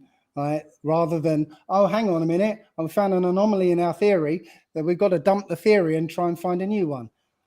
Well, that's not the case. I've actually had on a expert in parapsychology, and there is an entire journal of parapsychology papers that is accepted in science as published papers, even though no one accepts parapsychology. No, nor do I. But they do allow those papers. Nor do So I. they're not Or psychology even, but no, the scientific method has not been used for a long time. at least 6 hours, probably. At least 500 years, probably. All right. Latiz Swa asks, ask him how someone in Australia and someone in South Africa can see the Southern Cross due south at the same time on a pizza land south as different directions. Well, I don't know. And do you have any proof that somebody does? Have you done that experiment? Because I can say anything. I can say, you know, I don't know. I don't know what I'd say, but you can just make stuff up. I mean, have you got the experiment? Can you show me somewhere to go and see that? Well, obviously not in this particular chat. He doesn't, but I'm sure we can Google it and find it. Yes. Southern Cross. So yeah, Google has access to it, so you can find the details to be able to replicate it yourself. Get the scientific method. Well, as I said, if we did experiment over Facebook once where we took sightings of the moon simultaneously all over the world, but you know, where's that experiment I can go and see for, you know, about the Southern Cross? You know, people can say things, but, you know, show me. Also on Facebook, I believe. No. Again, we use Facebook to communicate instantly, but everyone took photos at the same moment. Okay, so that we just use it as a communication tool. Well, we can do this experiment on Facebook as well. I mean, because I have friends in Go ahead. South Africa. Okay, go ahead, please. Sounds fine. Like, we can do that. Sure. Doc Plermonot says the Sagnac effect is used in ring laser gyroscopes on modern aircraft as navigational devices. Yes, that's what I said. It's not. It doesn't use gyroscopic principles. It uses the Sagnac effect, which also we can use as navigation. So it does also. You can use it for navigation, but it's not actually a gyroscope. Yeah. Okay. No, goes into a whole different topic. It works as navigation because it's a gyroscope, because it measures the movement. If it didn't measure the movement, it wouldn't. You couldn't use it. They use a gyroscope to measure to measure navigation one way. The Sagnac effect uses a completely different method. They just call it a gyroscope. It's not a gyroscope. Yep, but it works because we're right about the shape of the Earth. That's why it works. No. A gyroscope, and this is where it first came out, the whole furore, because gyroscopes, they should, if a plane is flying over the surface of the Earth, okay, a gyroscope will stay in its orientation. As the plane goes over the curve of the Earth, the gyroscope should stay in its orientation, and the artificial horizon should start rolling backwards, right?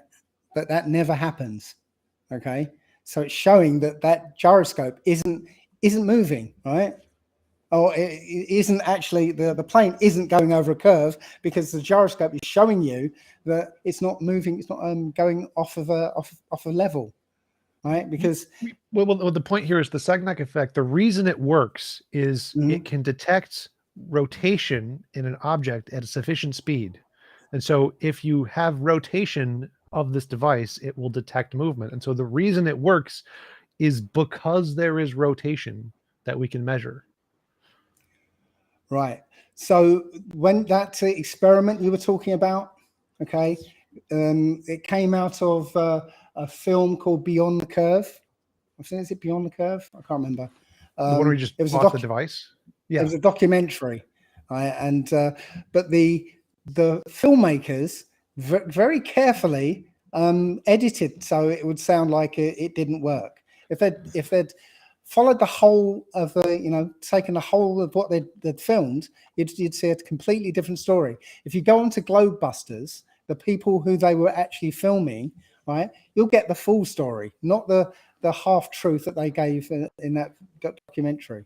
Well, I'm not talking about the documentary. I'm just talking about the Sagnac effect and every one of those gyroscopes. The reason that they detect movement is because what the Sagnac effect detects is rotation of an object. If you have sufficient rotation, you will get a measurement.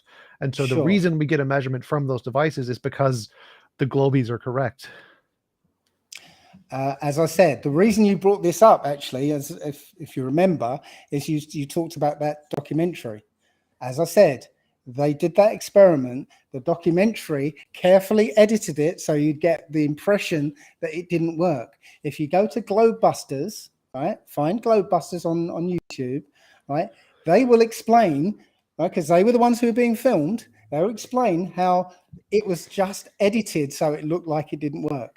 And now they go through it in detail.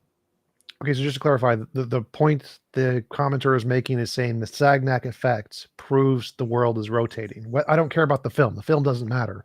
The point is that the Sagnac effect, if you detect movement, it proves the thing is rotating. That's the only thing it's making. Again, this is from that Globebusters experiment, and they showed that what that documentary showed wasn't true. Okay, experiment. I don't care about the documentary. I don't care about the documentary. I'm just talking about just the Sagnac effect in general. I can't talk about that because I didn't do that myself. I wasn't there. Right. That's why I'm trying to redirect you to Globebusters who did do that, and they did it for that documentary, and that documentary was skewed so you'd get the impression it didn't work. Okay, that's the part I was missing, Mike. You were saying you didn't do the experiment, so you can't comment on the Sagnac effect. I can't. I didn't do it. Gotcha. Brenda asks, what is the gravitational attraction of the foam ball in the water experiment? Yeah, it's a bit sarcastic. Yes, it wasn't about trying to measure the so-called gravitational traction of a foam ball. It was the fact I mentioned it because the speed of that ball rotation, the speed of its rotation, right, was only 7 miles an hour, and yet it flung the water off against the pull of the gravitation of the Earth. Nothing to do with the gravitational attraction of the foam ball. Gotcha. Jeff asks, has Dave set up his own Foucault pendulum? Don't have to. There are so-called Foucault pendulums all over the Earth, but they don't spin. They don't move. Yeah. Every time you see one of those large cranes, right, with the thing hanging down, the weight hanging down, they're not spinning. Yes, they are. They do actually. They do actually. No, they move, don't. But no, they don't. And the Foucault pendulum, right, will not move by itself. They have to be moved. Right. They have a motor. They have a magnetic mechanism at the top to keep it swinging. Okay. So no, and also there's a thing called the Elias effect. If anyone's heard of that, the Elias effect is when there's a an eclipse, the so-called pendulum goes backwards for no apparent reason, called the Elias effect. All right. Matthew Furs asks if he lives long enough for commercial spaceflight, will he think the windows are green screen? What if he is floating in outer space? Well, the answer is you're not going to live long enough to see that, because funnily enough, if you follow the media, every 10 years or so, they'll say, oh, hotels in space are 10 years away. And then you get 5 years further on, they'll say, oh, no, they're 15 years away, and so on and so on. They keep pushing it back because you'll never, ever get there because it doesn't exist. So if you did go up in a spaceship and were in space, that would convince you? If if well, I say that. Did you ever see? There's a TV show in England called Space Cadets. Do you ever see that? Mm-mm. Okay, so Space Cadets got a whole group of people and told them and put them through like obstacle courses and fitness things, and said, okay, the winner of this this competition will get to go to space, and they literally faked taking them to space, and they believed it. So yeah, that I could be fooled, but just like the Space Cadets were fooled. That's what the question was asking. Would you believe you were fooled, or would you believe that it was legitimately space? I'd probably start looking for evidence of me being fooled, and yeah, the Space Cadets believed it, hook, line, sinker, and I think I'd like to think I would have spotted some things, but maybe not. Samir, thank you for the super chat. Samir asks, if you travel east from New York to London, then east to Istanbul, east to Tokyo, then east back to New York, how is this possible on a flat Earth? Okay, first of all, I have to look at the flat Earth map and see, and then plot those. Do you have a flat Earth map?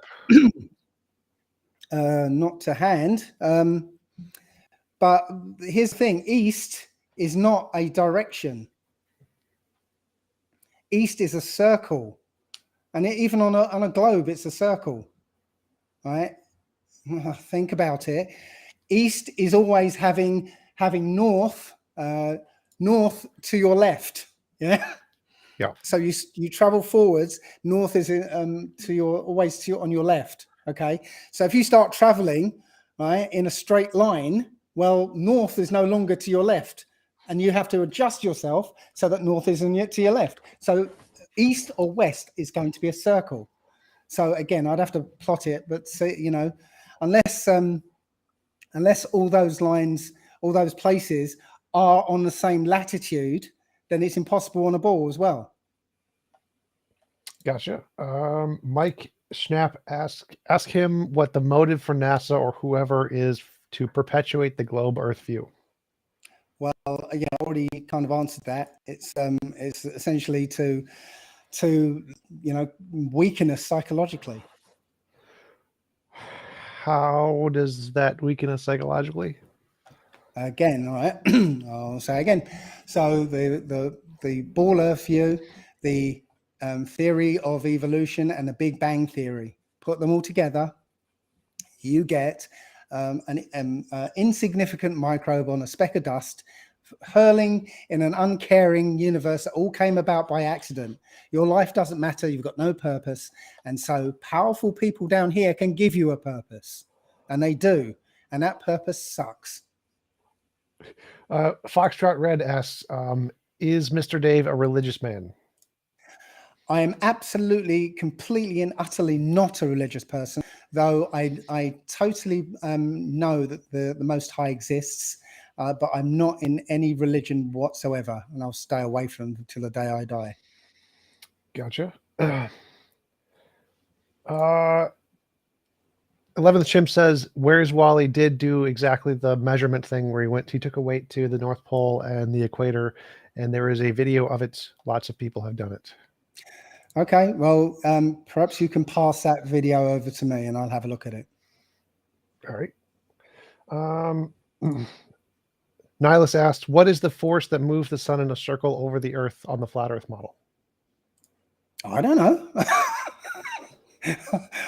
I'm not the most high, you know. If I was to guess, I would say something along the lines of quantum locking. If anyone's seen that, that's a very interesting effect. Have you ever come across that? Quantum locking, the thing that happens on the particle level, and you say it happens to the sun? No, it's not on a particle level. They've actually done it with magnets. Magnets. So the sun is a magnet? I'm not saying that. I said if I was to guess, I would say something akin to quantum locking. And if you Gotcha. go and look on YouTube for examples of this quantum locking effect, then you'll see what I'm talking about. Legendary Abdurrahman asked, TJump, why are you more patient with guests who are white? I'm not. Check my debate with Jay Dyer and Jack Ingstreich. I am equally as not polite to everyone of all races. Brenda asks, what is not with the sun following a racetrack over the... Oh, talking about the perihelion of Mercury in the sky doesn't work with the sun following a racetrack over the Earth if the world is flat. All right. Well, am I supposed to respond to that? I didn't see the... Yeah, so the initial question was how do you explain the perihelion of Mercury on the flat Earth model? You said it's because in a geocentric and in a heliocentric model, the model is the same and they're identical. And then Brenda says, if that's the case, the perihelion would not be explained if the sun was going in a racetrack over the Earth because it wouldn't be the same. Okay, if the two models are identical, then they'd be the same, wouldn't they? That's what identical means, yes. Yeah, but they're right. They are identical. But it wouldn't be identical if the sun was going on the racetrack around a stationary Earth. That would then not explain. The perihelion of Mercury would be very strange. It'd be like the stars are moving randomly for no reason. As I said, the two models are identical. So how Mercury moves, in the geocentric model is the same way the Mercury moves in the heliocentric model. If I could show I haven't got my thing up here, but I could show I've got a slide that shows the two models, the heliocentric and the geocentric. And, if you focus on the sun in the heliocentric, yes, there it goes. If you focus on the Earth in that heliocentric, it moves exactly the same way as the geocentric model that's right next to it. It's just your focus shifts. 11th Chimp gave a link to Bob the Science Guy's YouTube channel to show the weight experiment thingy. So you can check Bob the Science Guy's channel. Just send it to me and I'll take a look. Liam Bitcoin asks, why is the moon inverted when observed from the two poles? That's a bit of a silly one. Okay, so if you and I were standing on opposite sides of a room, okay, and I drew an arrow pointing to you, right, on the ceiling, right, you're going to look up and you're going to see that arrow pointing to you, aren't you? I'm going to look up and I'm going to see the arrow pointing away from me. Sure. It's your perspective. It's where you're looking from. Night Sky Jeff asks, how far is the moon from the flat Earth? Well, it's been estimated at 3,100 miles, or right thereabout. Okay. Rubik's Boy asks, how do you explain the massive technological progress in the last 500 years without the scientific method? Okay. Well, when I said 500 years, I wasn't serious. I just pulled a number out of the air. But scientific progress hasn't come out of the academic institute. It's come out of people inventing stuff. It's not the academic world does not produce invention. Yeah, they might document stuff, but they don't produce anything. They don't drive technological progress. Like literally all of it's from like all of the what's it called, the nuclear research done by the government for atomic research, Michael Feynman, von Neumann, the stuff in before at the end of World War II. It was all sciencey guys making that research. Right. Well. Okay. So like a nuclear power plant, for instance, you think that's a pinnacle of technology? It's pretty good, yeah. Nuclear. No, it's 19th century nuclear technology. fission. It's Well, 19th nuclear century. fission. It is 19th century technology. If you pile enough uranium together, it reaches critical mass. It starts heating up, and it basically boils water, drives steam engines. It's 19th century technology. It's not massively sort of highly technological. No, not at all. It's super technological to prevent it from going critical and killing everybody. It's extremely. You stick a carbon rod in it, and it varies. It sort of mediates the temperature. Yeah, they were doing it in. I believe they were doing it in Africa. Right? Literally piling uranium together and sticking sort of burnt wood, charcoal, tree trunks or something in there, right? To regulate it. It's not new technology. And nuclear fusion today, which is all done by the scientists, that's also not technology. No. What fusion? Where's that? Have you got Mr. Fusion on your car? Have you? Tokamak? Yeah. You've got a tokamak in your car. Wow. Absolutely. You've got a DeLorean, have you? Samir, thank you for the super chat. Is it more accurate to describe Earth as a giant pizza floating through the universe than a globe? If so, what's on the other side of the pizza crust? Nope. This is a realm, and there's other people who believe different things, but I believe this is all there is. This is the universe. There is no outside of here. Right? This is it. So, saying what's on the other side of the Earth is the same as saying what's on the other side of the universe. It can't be more space and time because that would be more universe. So you're saying that the top side of there is no bottom side to the flat Earth? No, I'm not saying that. Okay, we found that there was a rocket called the Go Faster rocket that was launched in 2016, I think, and it went up 75 miles, and it hit a non-physical barrier about 75 miles up. Literally, it was shooting up in the air, spinning wildly, and all of a sudden it went dunk and then fell back to Earth. Yeah, all that forward motion was stopped, all that spinning was stopped immediately, and it fell back to Earth. Okay. There was a guy called Mike DeGruy who took a mini sub to the deepest part of the ocean and found there was a non-physical barrier stopping him from descending further down into the water. I believe that this is a realm, and you can't get out of it. There isn't. This is my view. There isn't space or time beyond this place. Well, I think he's asking, in your worldview, what do you think is below the flat Earth? And I'm saying nothing. You can't.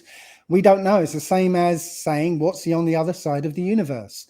If the universe is expanding in your model, then what's it expanding into? Oh, so you're just saying you don't know. So because I don't know. Just like science Gotcha. doesn't know what's on the other side of the universe. My model is the same. I was getting confused between. I was thinking you said there was no other side. Like there's just literally. When you said that you don't believe in space time, I thought you mean like there's literal nothingness there or something. I don't know what it is. But even nothingness means space. Yeah. Yeah. Oh. So I don't think there's space or time. Just like, as I said, the conventional model says, well, it doesn't say what the space and time is expanding into. It can't be more space and time. Otherwise, that would be space and time. The universe, if it's expanding, it's expanding into something. What is that something? So I'm saying same model, just smaller. Bob asks the same question. Why are we being told the world is a globe? Well, I'm not going to say it a third time. All right. Colin asks, was Dave there to see how the editors of Behind the Curve edited the documentary? No, I wasn't, but I am friends with Bob and Jaron and the ones who were in that documentary, and I speak to them. Gotcha. Julian Galdau asks, why does a physical gyroscope also detect a drift? How should it detect a rotating ether, or does it detect something else? A physical gyroscope does not detect drift. There's a guy called Rob Durham, and he bought a precision gyroscope, and that was motorized, and he ran that thing for 6 hours. And you can watch him on YouTube where he speeds it up the whole 6 hours, and that thing doesn't move. Now we're told that Cavendish did the same experiment with a wooden gyroscope, with a pull string, and somehow managed to detect the Earth's motion. No, where there is no drift, there is no motion detected by a gyroscope. Gotcha. Next question is from Molasses. If water seeks its level, does urine do the same? Yeah. Okay. Troll Yes, it does question. actually. Yes, it does. Okay, fair enough. Brenda asks, Dave's standard is he needs to personally witness the experiment, so he can't then appeal to anything outside of his own personal experience. No, I'm saying I can't make claims on something I've not experienced myself. So if you say, "Oh, you weigh less on the equator," well, I have not experienced that, and I have not seen that convincingly shown to me. So I can't comment on it. And if you say you Gotcha. can, then I don't think that's intellectually honest. Neon Soul asks, ask him how he explains star trails at the equator. Star trails at the equator. Okay, you might need to go into a little more detail, but I guess I can say everyone's viewpoint. You've got your own sort of personal globe, okay? Because of perspective, right? You can only see so many things because of way things set as they go further away. Or you go further away from them. So if you're standing at the North Pole, obviously the pole star's right above you, right? And you see a certain number of stars around that. But if you start going further south, the North Pole starts to get lower in your field of vision, right? And you start seeing different stars because you've got a personal dome of vision. And no matter wherever you are on Earth, you've got a different dome of vision, if that makes sense. I think star trails are mean like if you use a long exposure camera, the stars will go straight from the west to the east, whereas if Sure. you're closer to the north and south, they go in a circle above your head. Yes, it's exactly the same on a flat Earth. You've got a dome of the stars are in the firmament, and it's the stars that are moving around. And again, you've got a personal dome. So the further away you get, right? Yes, the stars on your horizon are going to be going sort of east to west or whatever, going sort of across rather than round in circle. Gotcha. 11th Chimp says Elias effect is just an assertion. It has never been measured. Then why is it why is it a thing where people have said we see this the Foucault pendulum going backwards? If it's just an assertion, I can assert anything. Why has it become an effect just because I say so? No, it's been measured, and people don't like hearing about it or talking about it, so it's suppressed. How can a It's Foucault pendulum exactly go backwards? it goes backwards during an What is eclipse, and nobody can explain why. goes backwards during an eclipse? Yes, called the Elias effect. And we didn't make it up. It was already there when when we came along. Mm, Inconclusive Pause. or negative results. That's what it Pause while seems to you look it say. up on Wikipedia. Yeah, I was Googling. It's interesting. I wanted to look it up. That's what you're supposed to Yeah. do. Well, there's other things along those lines, like the selenalian. Okay. Again, most people haven't heard of it because you're not meant to hear about it. Have you heard of a selenalian? Nope. A selenalian is when there is a lunar eclipse, right? When the sun and moon are in the sky at the same time, which means the Earth cannot be casting a shadow on the moon. And these selenalians are quite frequent. But nobody hears about it or talks about it because it destroys this idea that the lunar eclipse is caused by the Earth's shadow on the moon. Brenda says the cell alien is easily explained. Oh, really? Thank you for the super chat, Drew Perot. Where did it go? On the selenalian idea, what's not easy to explain is the fact that on many of these selenalians, the shadow comes from above rather than below. So what's casting the shadow if the shadow is coming from above and both the sun and moon are above the Earth? Easily explained. Drew Perot, thank you for the super chat. Why does Dave look like he's from Django Unchained? Because I'm about to do the same thing as Jackner. And Raz Putis asks, where can you buy the drugs that this man uses?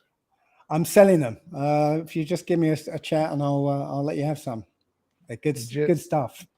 It's yellow and it's liquid. Liquid phosphorus. Jeff asks, does Dave have any of his own experiments planned? I'd recommend a Southern Hemisphere trip to do a stargazing and his own Foucault pendulum.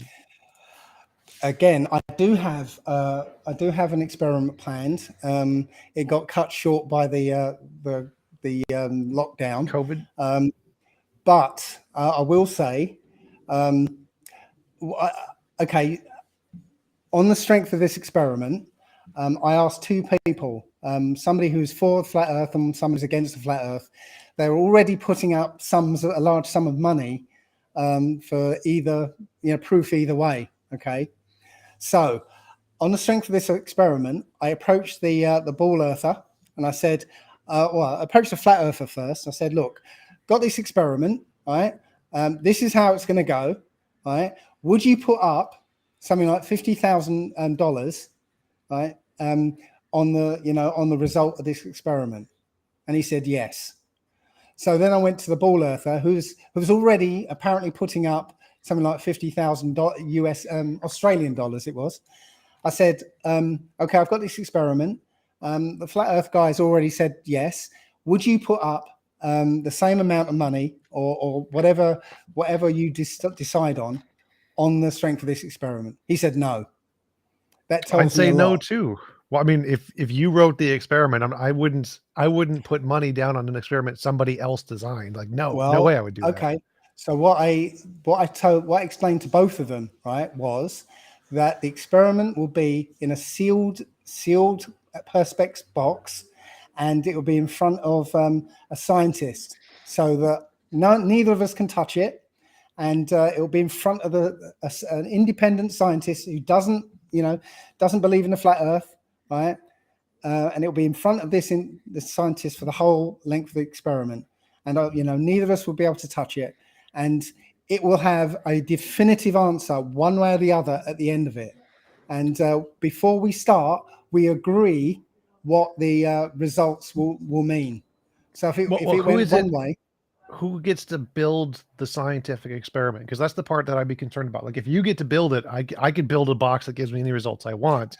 The question is who gets to build the experiment, and I would need it built by an independent party who's like scientifically rigorous, and then do the experiment for it to be trustworthy. Well, here's the thing: the experiment is very, very simple, and because it would be in a clear perspex box. There's nothing to hide. It's very, very simple, very straightforward. And if there was any trickery, you could see it. It'll be Well, have you seen very Penn and obvious. Teller? Like you could build a box that's with clear plastic things that can give you any result you want. So I would need something. I would need an independent panel building this box to trust it, because Penn and Teller can build you a crazy box that can do all kinds of stuff that you can't see what it's doing. So Okay. I would Well, not. again, this, you know, I'm not here. I'm not actually trying to find evidence for the flat Earth. This experiment was to say, right, this experiment will go one way or the other. I don't know, right? And I said this to both of them. I don't know whether it's gonna show a flat Earth or not. Okay, All right, so I right? agree with what you're saying. I would find the scientists not being willing to put money on it as a reasonable decision to make, because we know that there are people like Penn and Teller who can make a box that can deceive you. And so I would also not put money Sure. on it if somebody else built the experiment and I don't know what the criterion was. Okay. Well, this guy didn't even sort of say that. He just was like, nope, nope, nope, not doing that. And if that was a concern, if it was you, for instance, and you know, I was trying to get you to get on board, I would take what you said into account and say, okay, you know what? It's a simple thing. I'll get the scientist to put it together. Right? I'll put all the pieces, because it's a very simple experiment. Get the scientist to put it together and put it in the box and seal it. Okay, Gotcha. and have it in front of him. All right. But yes, if things go well, I'm going to do it again, but this time without the cash prize at the end. Gotcha. All right. Lael asks, Dave, can you explain how sunrise and sunset work on a flat Earth without phases like we see too far, etc.? Or please give an actual distance of how much is too far. Okay, how sunrise and sunset works. I think it means Imagine like you're this: we stop seeing the sun as it goes over the horizon. But if the world was flat, we would just keep seeing it smaller and smaller and smaller and smaller. okay. Well, okay. Imagine yourself in a long corridor, and that corridor is a mile long. Okay, and the only light in that corridor is a light bulb, right, on the ceiling a mile away from you. Okay, so you're standing in a completely dark corridor. Right, now let's say you start walking towards that light bulb. Eventually you'll see that the corridor ahead is getting lighter and lighter, right? And eventually a tiny pinpoint of light is going to appear on the horizon. Okay, and as you walk closer and closer to it, it will rise up higher and higher until it is directly over your head. All right, and then you can keep walking and looking back. And as you walk away and look back, that light is going to go, you know, get lower and lower in your vision, right, until it disappears behind your vanishing point. Right, I would Doesn't agree, but you would see the bottom and the top of the sun would come over the horizon at the same time in your experiment. But if we don't see that, we only see the top of the sun and then the top of the bubble of the sun and then half of the sun, and then actually later we see know. the bottom. What? Actually, no. We've done experiments with a P900 camera, and what we see, it depends on the atmospheric effects, but most of the time, what we see is the sun start to get smaller and smaller, and it will start to merge with the horizon, because there's a kind of band of reflection called a Fata Morgana, and literally the top of the sun starts to reflect below, and it gets smaller and smaller, and then it fades out altogether, because light will only go through so much atmosphere. So you're saying there's atmospheric light bend is the reason that it doesn't. I'm saying that that light will only travel through so much atmosphere, and to say at high levels of zoom, what you see is the sun doesn't disappear behind the horizon; it literally fades out. And I could show you some of the videos that show that. Brenda says the P900 is a horrible camera. Well, it's been good to us. Vlad the Stoner asks, is the flat Earth round? If so, why? How? Why? It's roughly round. It's akin to a lake, so it's a roughly circular lake. And why? Is there like an explanation to why it's round? Because the edge of the lake is what we call Antarctica, which is ice. And we have a big yellow hot thing that goes around the flat Earth, melting out a puddle. So it's going to be roughly circular, isn't it? Gotcha. Anthony Sorrells, thank you for the super chat. Dave, you're talking to people that have not honestly looked into the globe yet. Hopeless.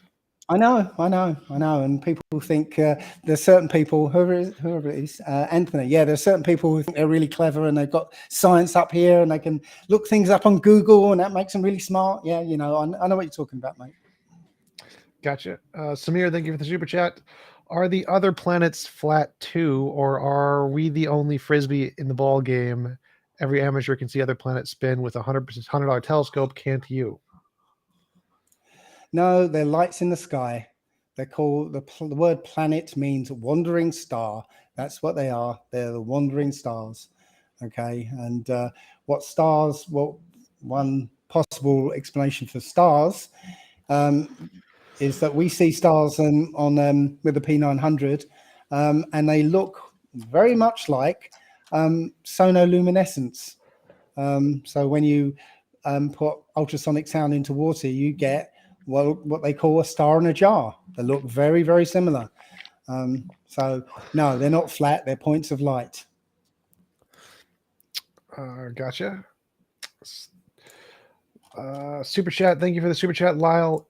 If I am looking at the sun on the horizon, exactly how far is that horizon? I am 6 feet tall. 3 miles. All right.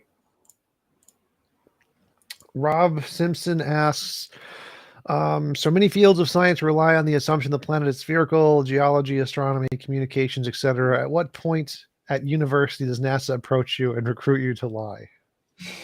They don't, and you said it right there, an assumption. It's an assumption. There's no basis to it. It's an assumption. Enough said. All right. Clinton Roush asks, oh, thank you. Appreciate it. Rob Simpson. What about mine? What about mine? well, you're laughing, so it doesn't count. You're not containing the laughter. Yeah. Rob Simpson, why doesn't Russia reveal the flat Earth to show the Western world and their government lies to them, but Russia will not, and ultimately prove the propaganda of Russia? That supposes that we don't already have a one world government. We've had a one world government for a long time, a very long time. And they just haven't revealed it to us yet because the proles would start kicking off. All right. Bob asks, are any of the other planets flat? And you're saying they're not planets. They're just lights. They're lights in the sky. You can't land on them. They're not rocks. Okay. You got that contained laughter there. No, look at Mars. Yeah, what they're showing us as Mars. It's Devon Island. You go to Devon Island and they saw on one of the pictures from Mars there was an Arctic rat. There was a dead Arctic rat in the picture. Right, the same kind of animals that roam around on Devon Island. Yeah, it's no. Must have missed that rat on Mars. That would be interesting. Foxtrot Red asked Mr. Dave if nuclear weapons are real or not. I personally don't think they are, to be honest. Based on the testimony of a guy called Galen Windsor, and my friend who went holiday to Hiroshima and several other things. So no, I don't think they're real. That's just my personal view. Gotcha. Melody Joy asked, do you believe in a dome? I do, actually. I absolutely do. It's incredible that there's a book that's been with the human population for the whole of human history. And that book describes a flat Earth with a dome. Gotcha. Doc Claremont asks, what is redshift or the CMB measuring? Well, if you're going to try and say CMB, which is the cosmic microwave background radiation, somehow proves the ball Earth, well, it doesn't. It actually proves that the the Earth is in the center of the universe. Well, I think his question is specifically, in your worldview, what specifically are those devices measuring in your worldview? In my worldview, redshift is, again, based on assumptions, many assumptions upon assumptions. So Assuming, what is it that it's measuring? What is it looking at? If it's not the redshift, what is it that it sees? again, it's based on the assumption that okay, you know what color the star is in the first place, and you know, it's based on assumption. Oh, this amount of redshift means it's moving away from us. You know, no, you know, you've got to make a whole load of assumptions to get to that point. Isn't it the case that if an object's moving further away from you, that like any kind of wave, sound waves, light waves, they get longer when it comes towards you, right? Because the speed subtracts. Indeed, but again, to say that that's what's occurring with these stars you have to make several assumptions before you get there. Well, I think it's based on the pattern that as we look at them, the further away, the fainter they are, the more red they are in every direction we look. So unless all of the stars in every scale are the same color or something, it would make more sense that they're all traveling further so away.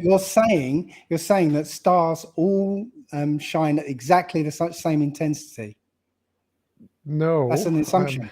Well, no, because you just said the further away they are, the fainter they are. Yes, that's an assumption. That is an assumption, right? Because if stars aren't the same intensity, then you could have a faint star that's close, right? In your model, that happens. That happens. So how do you know? How do you know that's not a faint star or it's a star that's far away? Well, because we see there is no stellar parallax. There is no stellar parallax. Nobody's ever measured it. So no, you can't tell. You make assumptions. Well, intensity doesn't. That's what most of science is. It's assumption built on assumption built on assumption. Well, again, that was not part of the analysis here. The point is that there's a pattern to them. Like as we look at them, some of them have this redshift, some of them have a different redshift, and it seems as we look at them, the ones that have the longer redshifts are like further away for lots of different reasons. But why do you think there's a pattern? Assumption. Not farther away. All right, Dr. Valernon, thank you for the super chat. After the sun reaches its lowest point on the flat Earth, it would then move 8 degrees back on itself. This would have the sun double back on itself, and time would go back 30 minutes on a sundial. What? I don't understand the question either exactly. No. We don't see that every day. We don't see the sun moving in the way he's talking about. I don't know. Don't understand that. I'm not sure. Doc, if you have a clarification, let us know. Brenda asks, Brenda would like to debate Dave, maybe on your channel with you as a mod. Would you be up for that, Dave, to debate Brenda?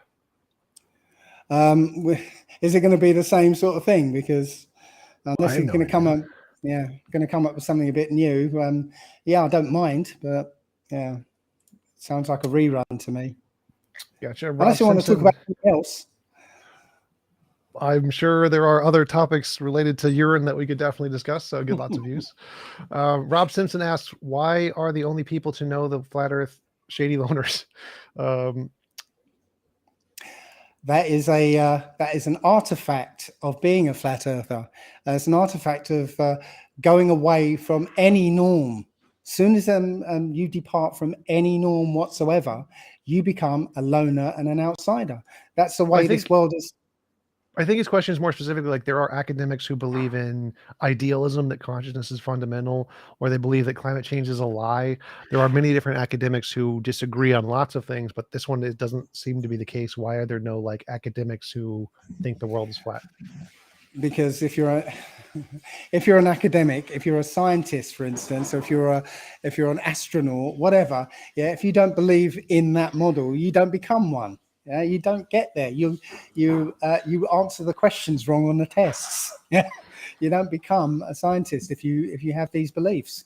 Yeah, so no, it's an artifact of believing it. As I said, if you depart from the norm in any sphere, you become an outsider, you become a loner, and everyone regards you as having dodgy beliefs. Well, that's why I mentioned like climate change. There are a small number of climate change denial scientists, but they're not like kicked out. So Right. Well, I totally don't believe in climate change because even well before it even became a thing, I found out about it. I found out about the Club of Rome and Aurelio Pesci, who actually said we're going to use climate change as the next one, the next bad guy. He said it right there in one of his documents, and then Club of Rome member Al Gore went out and started talking about it and got it into the mass consciousness. It's a plan. It's not anything that's real. oops. So super chat from Lael. One sec, I accidentally hit it. Dave, what is interesting is the physics that TJump had on his the physicist that TJump had on his show last night, and he said in his experience he has never met any scientist that believes the Earth is flat. Right, and as I said, if you want to become a scientist, you have to go have exams and stuff. And if you don't believe the current prevailing model, you get the answers wrong on the test, and you don't become a scientist. And or you hide your beliefs, and if you ever try and express them, you don't get funding, and you get ostracized. Gotcha. Dr. Claremont added clarification to his super chat. The inconsistent angles of the relationship between the Earth and the Sun prove the round Earth model, and the sundial works correctly. Well, the sundial only works on a flat Earth. The sun going around the Earth on a flat Earth doesn't work on a ball. How does it work on a ball? All right. I draw stuff. Dave, we say we find incontrovertible evidence that now scientific consensus is that the Earth is flat. What do we do first? We ask where the money's going to in all these so-called space agencies. That's the first thing I'd say. Gotcha. Clyde Sutherland from Facebook asks, have you experienced an eclipse? A partial eclipse. One happened in England, I think, in 2017, I think. Yeah. Gotcha. Raz Putis asks, if the world is flat, where are the photos? If the Earth was a ball, where are the photos? Yeah, we don't have any. We've got images that are knocked up by people in NASA. They knock them up. The main guy at NASA who's doing it, a guy called Rob Simon, he actually explained how he does it. He explained in detail. He goes, I put this bit on here to simulate the Earth's atmosphere. I put this specular highlight to simulate the sun reflecting off the water. I put the clouds in and I make them look see-through and make them. He explained the whole thing. Right? There are no photos of the Earth. So no, we haven't got them because we don't have the means to take a picture of the whole Earth, just like they don't have the means to do the same thing. Another viewer says the communication satellite G19 is 22,000 miles from the surface of the Earth. The math used to aim it would not work if it was any closer. Okay, if that's what you say, if you believe, but here's something I believe. Yeah. Now, low Earth orbit is from 99 miles, right, to I believe 1,200 miles. Okay. Now, I actually drew up the Earth, to scale on my computer, and so I had the Earth here, the sun over here. Yeah. So the Earth was half in sunshine and half in darkness. Okay. Now I can lie in a field at midnight and look up and see what they call satellites moving overhead slowly. Yeah. And they say these are satellites, and you can go to satellite tracking apps and find them. But if I'm lying in a field at midnight, that means the sun is directly the other side of the Earth from me. Okay. So those satellites would be in darkness. they would be in the shadow of the Earth, and so I wouldn't be able to see anything, right? Because these satellites don't have lights on them, so they could only reflect the sunlight, and they can't reflect the sunlight because they'd be in the shadow. Okay, and even if they were reflecting, somehow they were out of the shadow and were reflecting sunlight, they wouldn't reflect a steady light down towards me, because these satellites aren't perfect spheres. They're angular shaped things with solar panels and whatever. So they should be glittering because the light should be catching them every now and again. But that's not what we see. So Gotcha. Homier asks, explain the fact that as civilizations became more progressive, and there's a second part, they all seem to have conspired to figure out the Earth as a globe about 2,000 to 3,000 years ago. well, I think it's a lie that the Earth has become more progressive. We see lots of evidence of previous civilizations not doing things that we can't do today. We're finding, if you go and find I think there's some books and a site about out of place artifacts. You'll find, things like watches being found in deep levels of Earth strata. The story that we've been given about our origins is not true. There's something else going on. So I don't think we've got more advanced. I think we've got more stupid, to be honest. And we just regard these simple toys that we're using, right, as somehow evidence of high technological status. I don't think so. I think there was a better technology around, and that's been suppressed. I mean, every time somebody like Tesla comes along and starts to expose it, it gets shut down. Tesla comes along to expose what now? To expose that there's Tesla as in Tesla the guy, not Tesla the company. I was thinking like Elon Musk did what? Did nothing. Yeah. Gotcha. No. I didn't catch the second part of it, but yeah, don't know. All right. Samir, thank you for the super chat. TJump, please help. Which statement is true or worse? There are flat earthers. There are dummies like me who believe there are really flat earthers. Yeah, how would you answer that one? I think they're like the same statement. So if there are flat earthers and Samir is a dummy who believes there are flat earthers, those would be the same, right? Because if there are flat earthers, it's rational to believe there are flat earthers. So seems like they'd both be true. I'm one. Hello.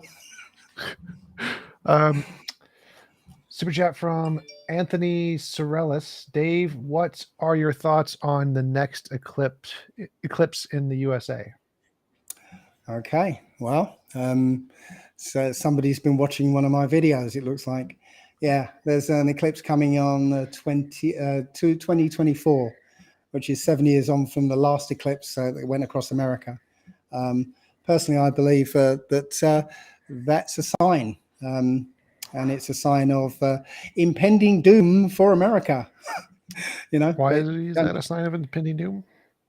Okay, I sort of put a lot of faith in the Old Testament, and the Old Testament basically says that sun, moon, and stars were given for signs and seasons.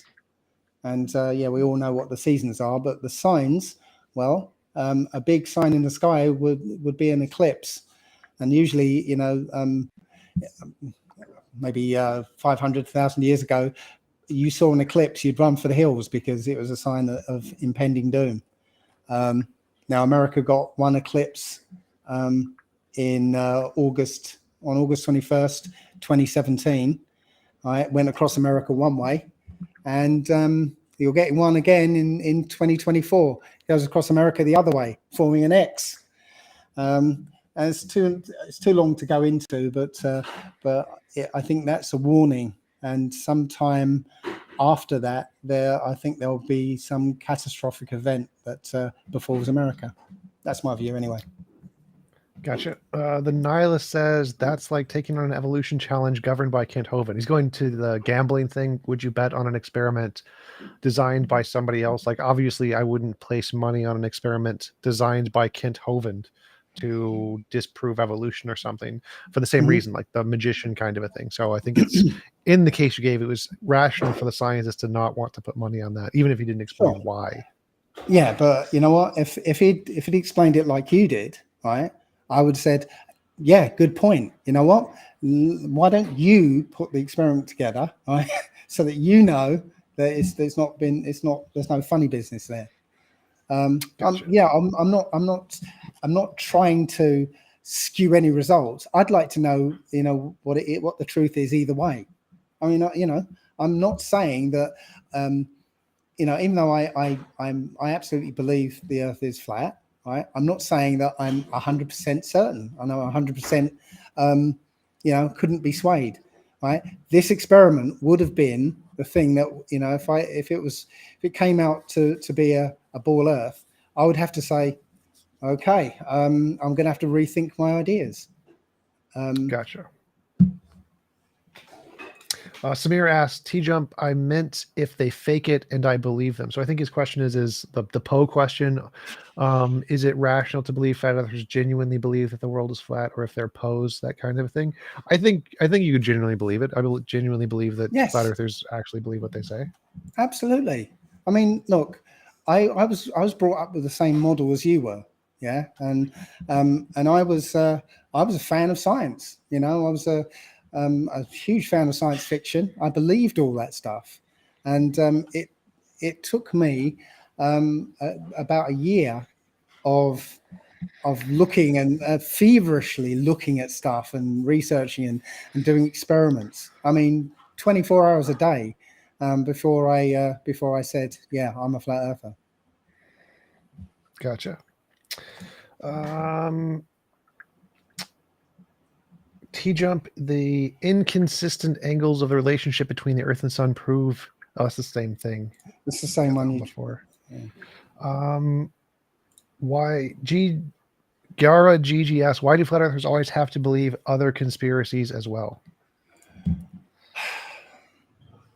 It's not, again, flat earth is not a conspiracy, right? Not a conspiracy theory. Yeah.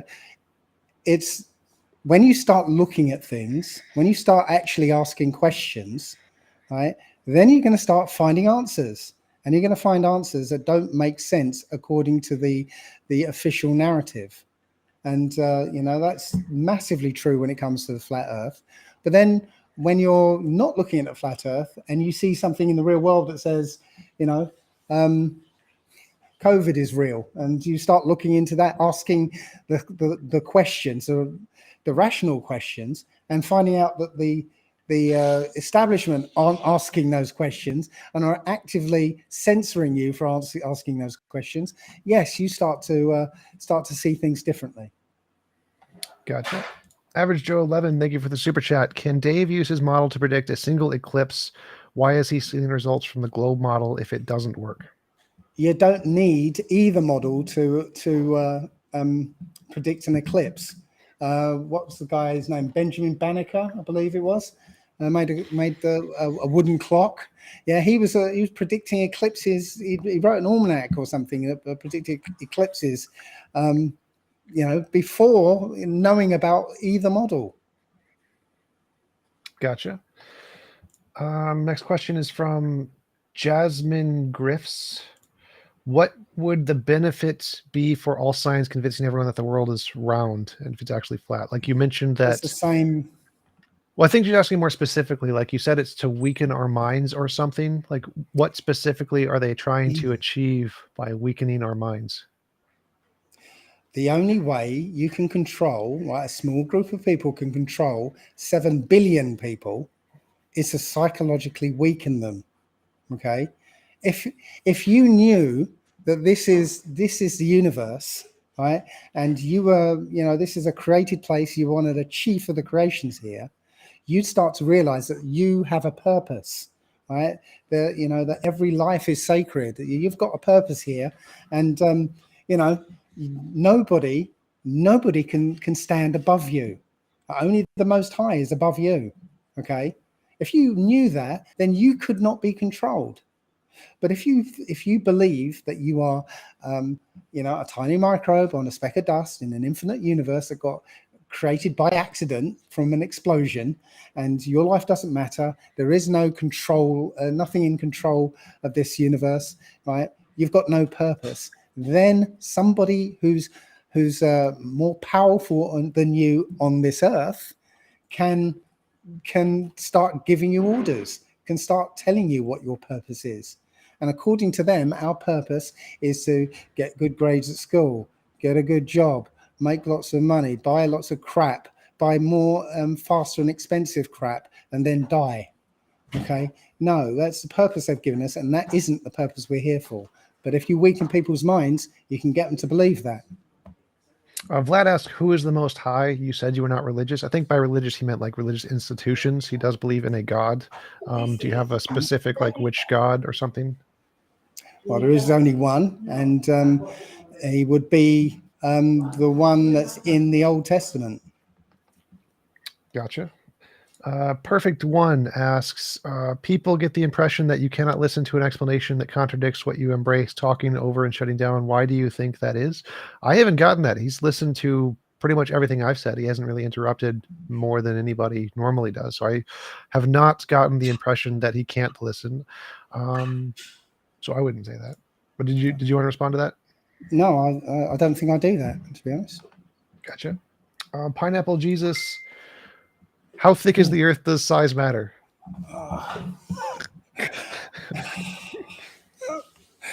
Yeah, size doesn't matter to me, but no, I've already said that.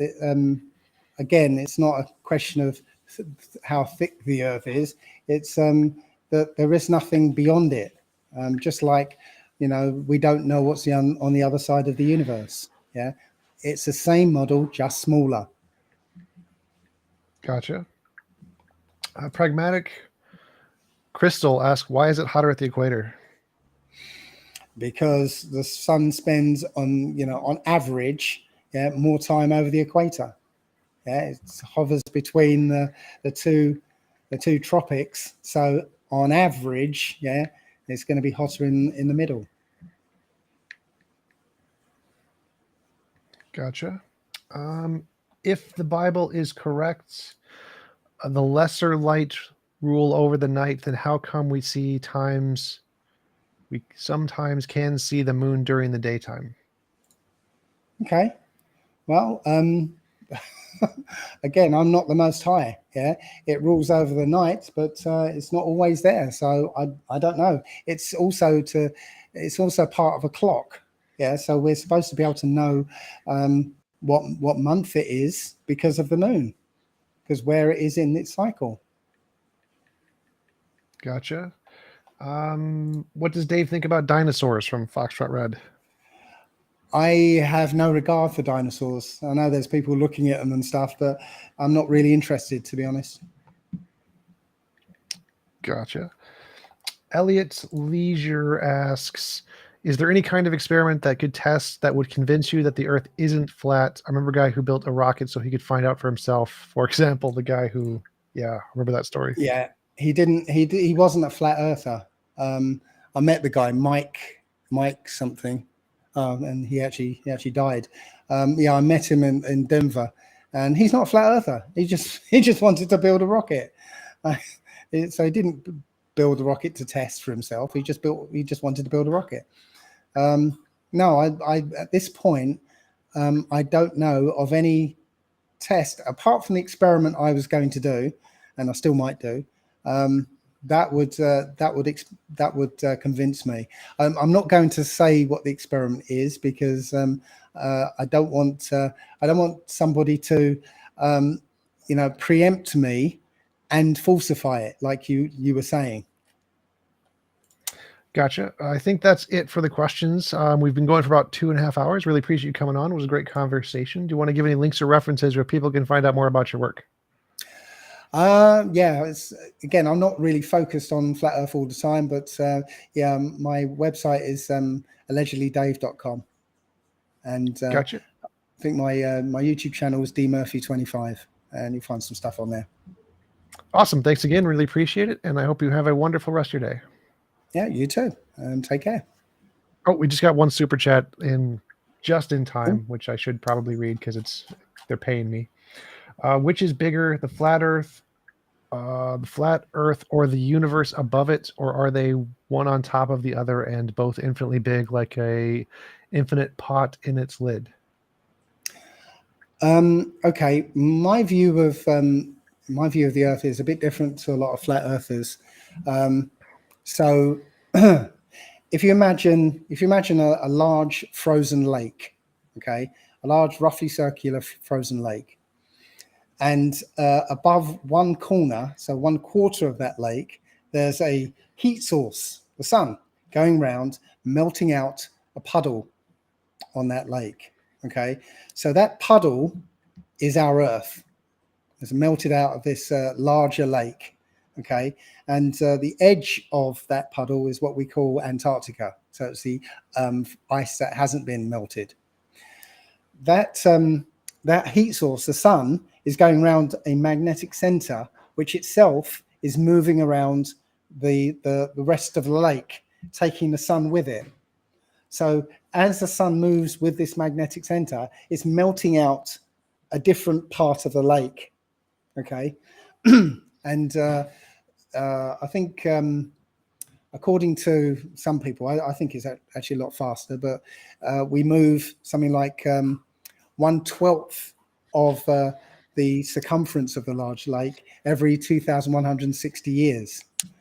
I think it's a lot quicker than that, but yeah. It's from a guy called Iwar Anon, who did a set of videos a little while back.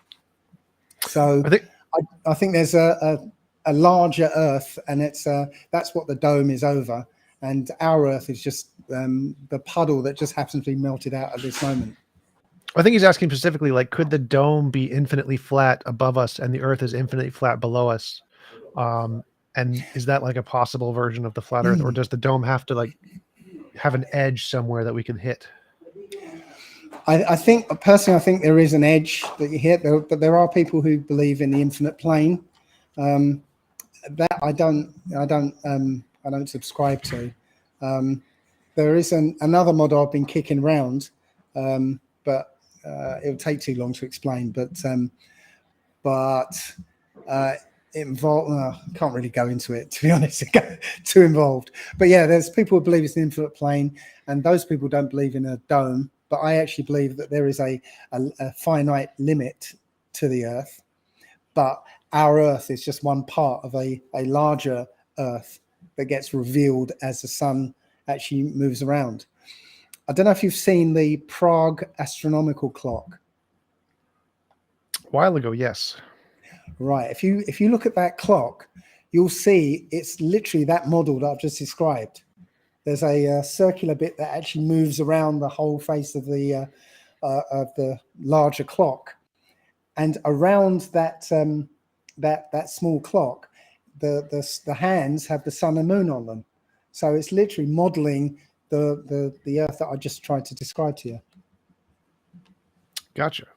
Well, that is it for the super chats. Thanks again for coming on. Really appreciate it. And I hope you have a wonderful rest of your day. Okay, you take care. Talk to you later.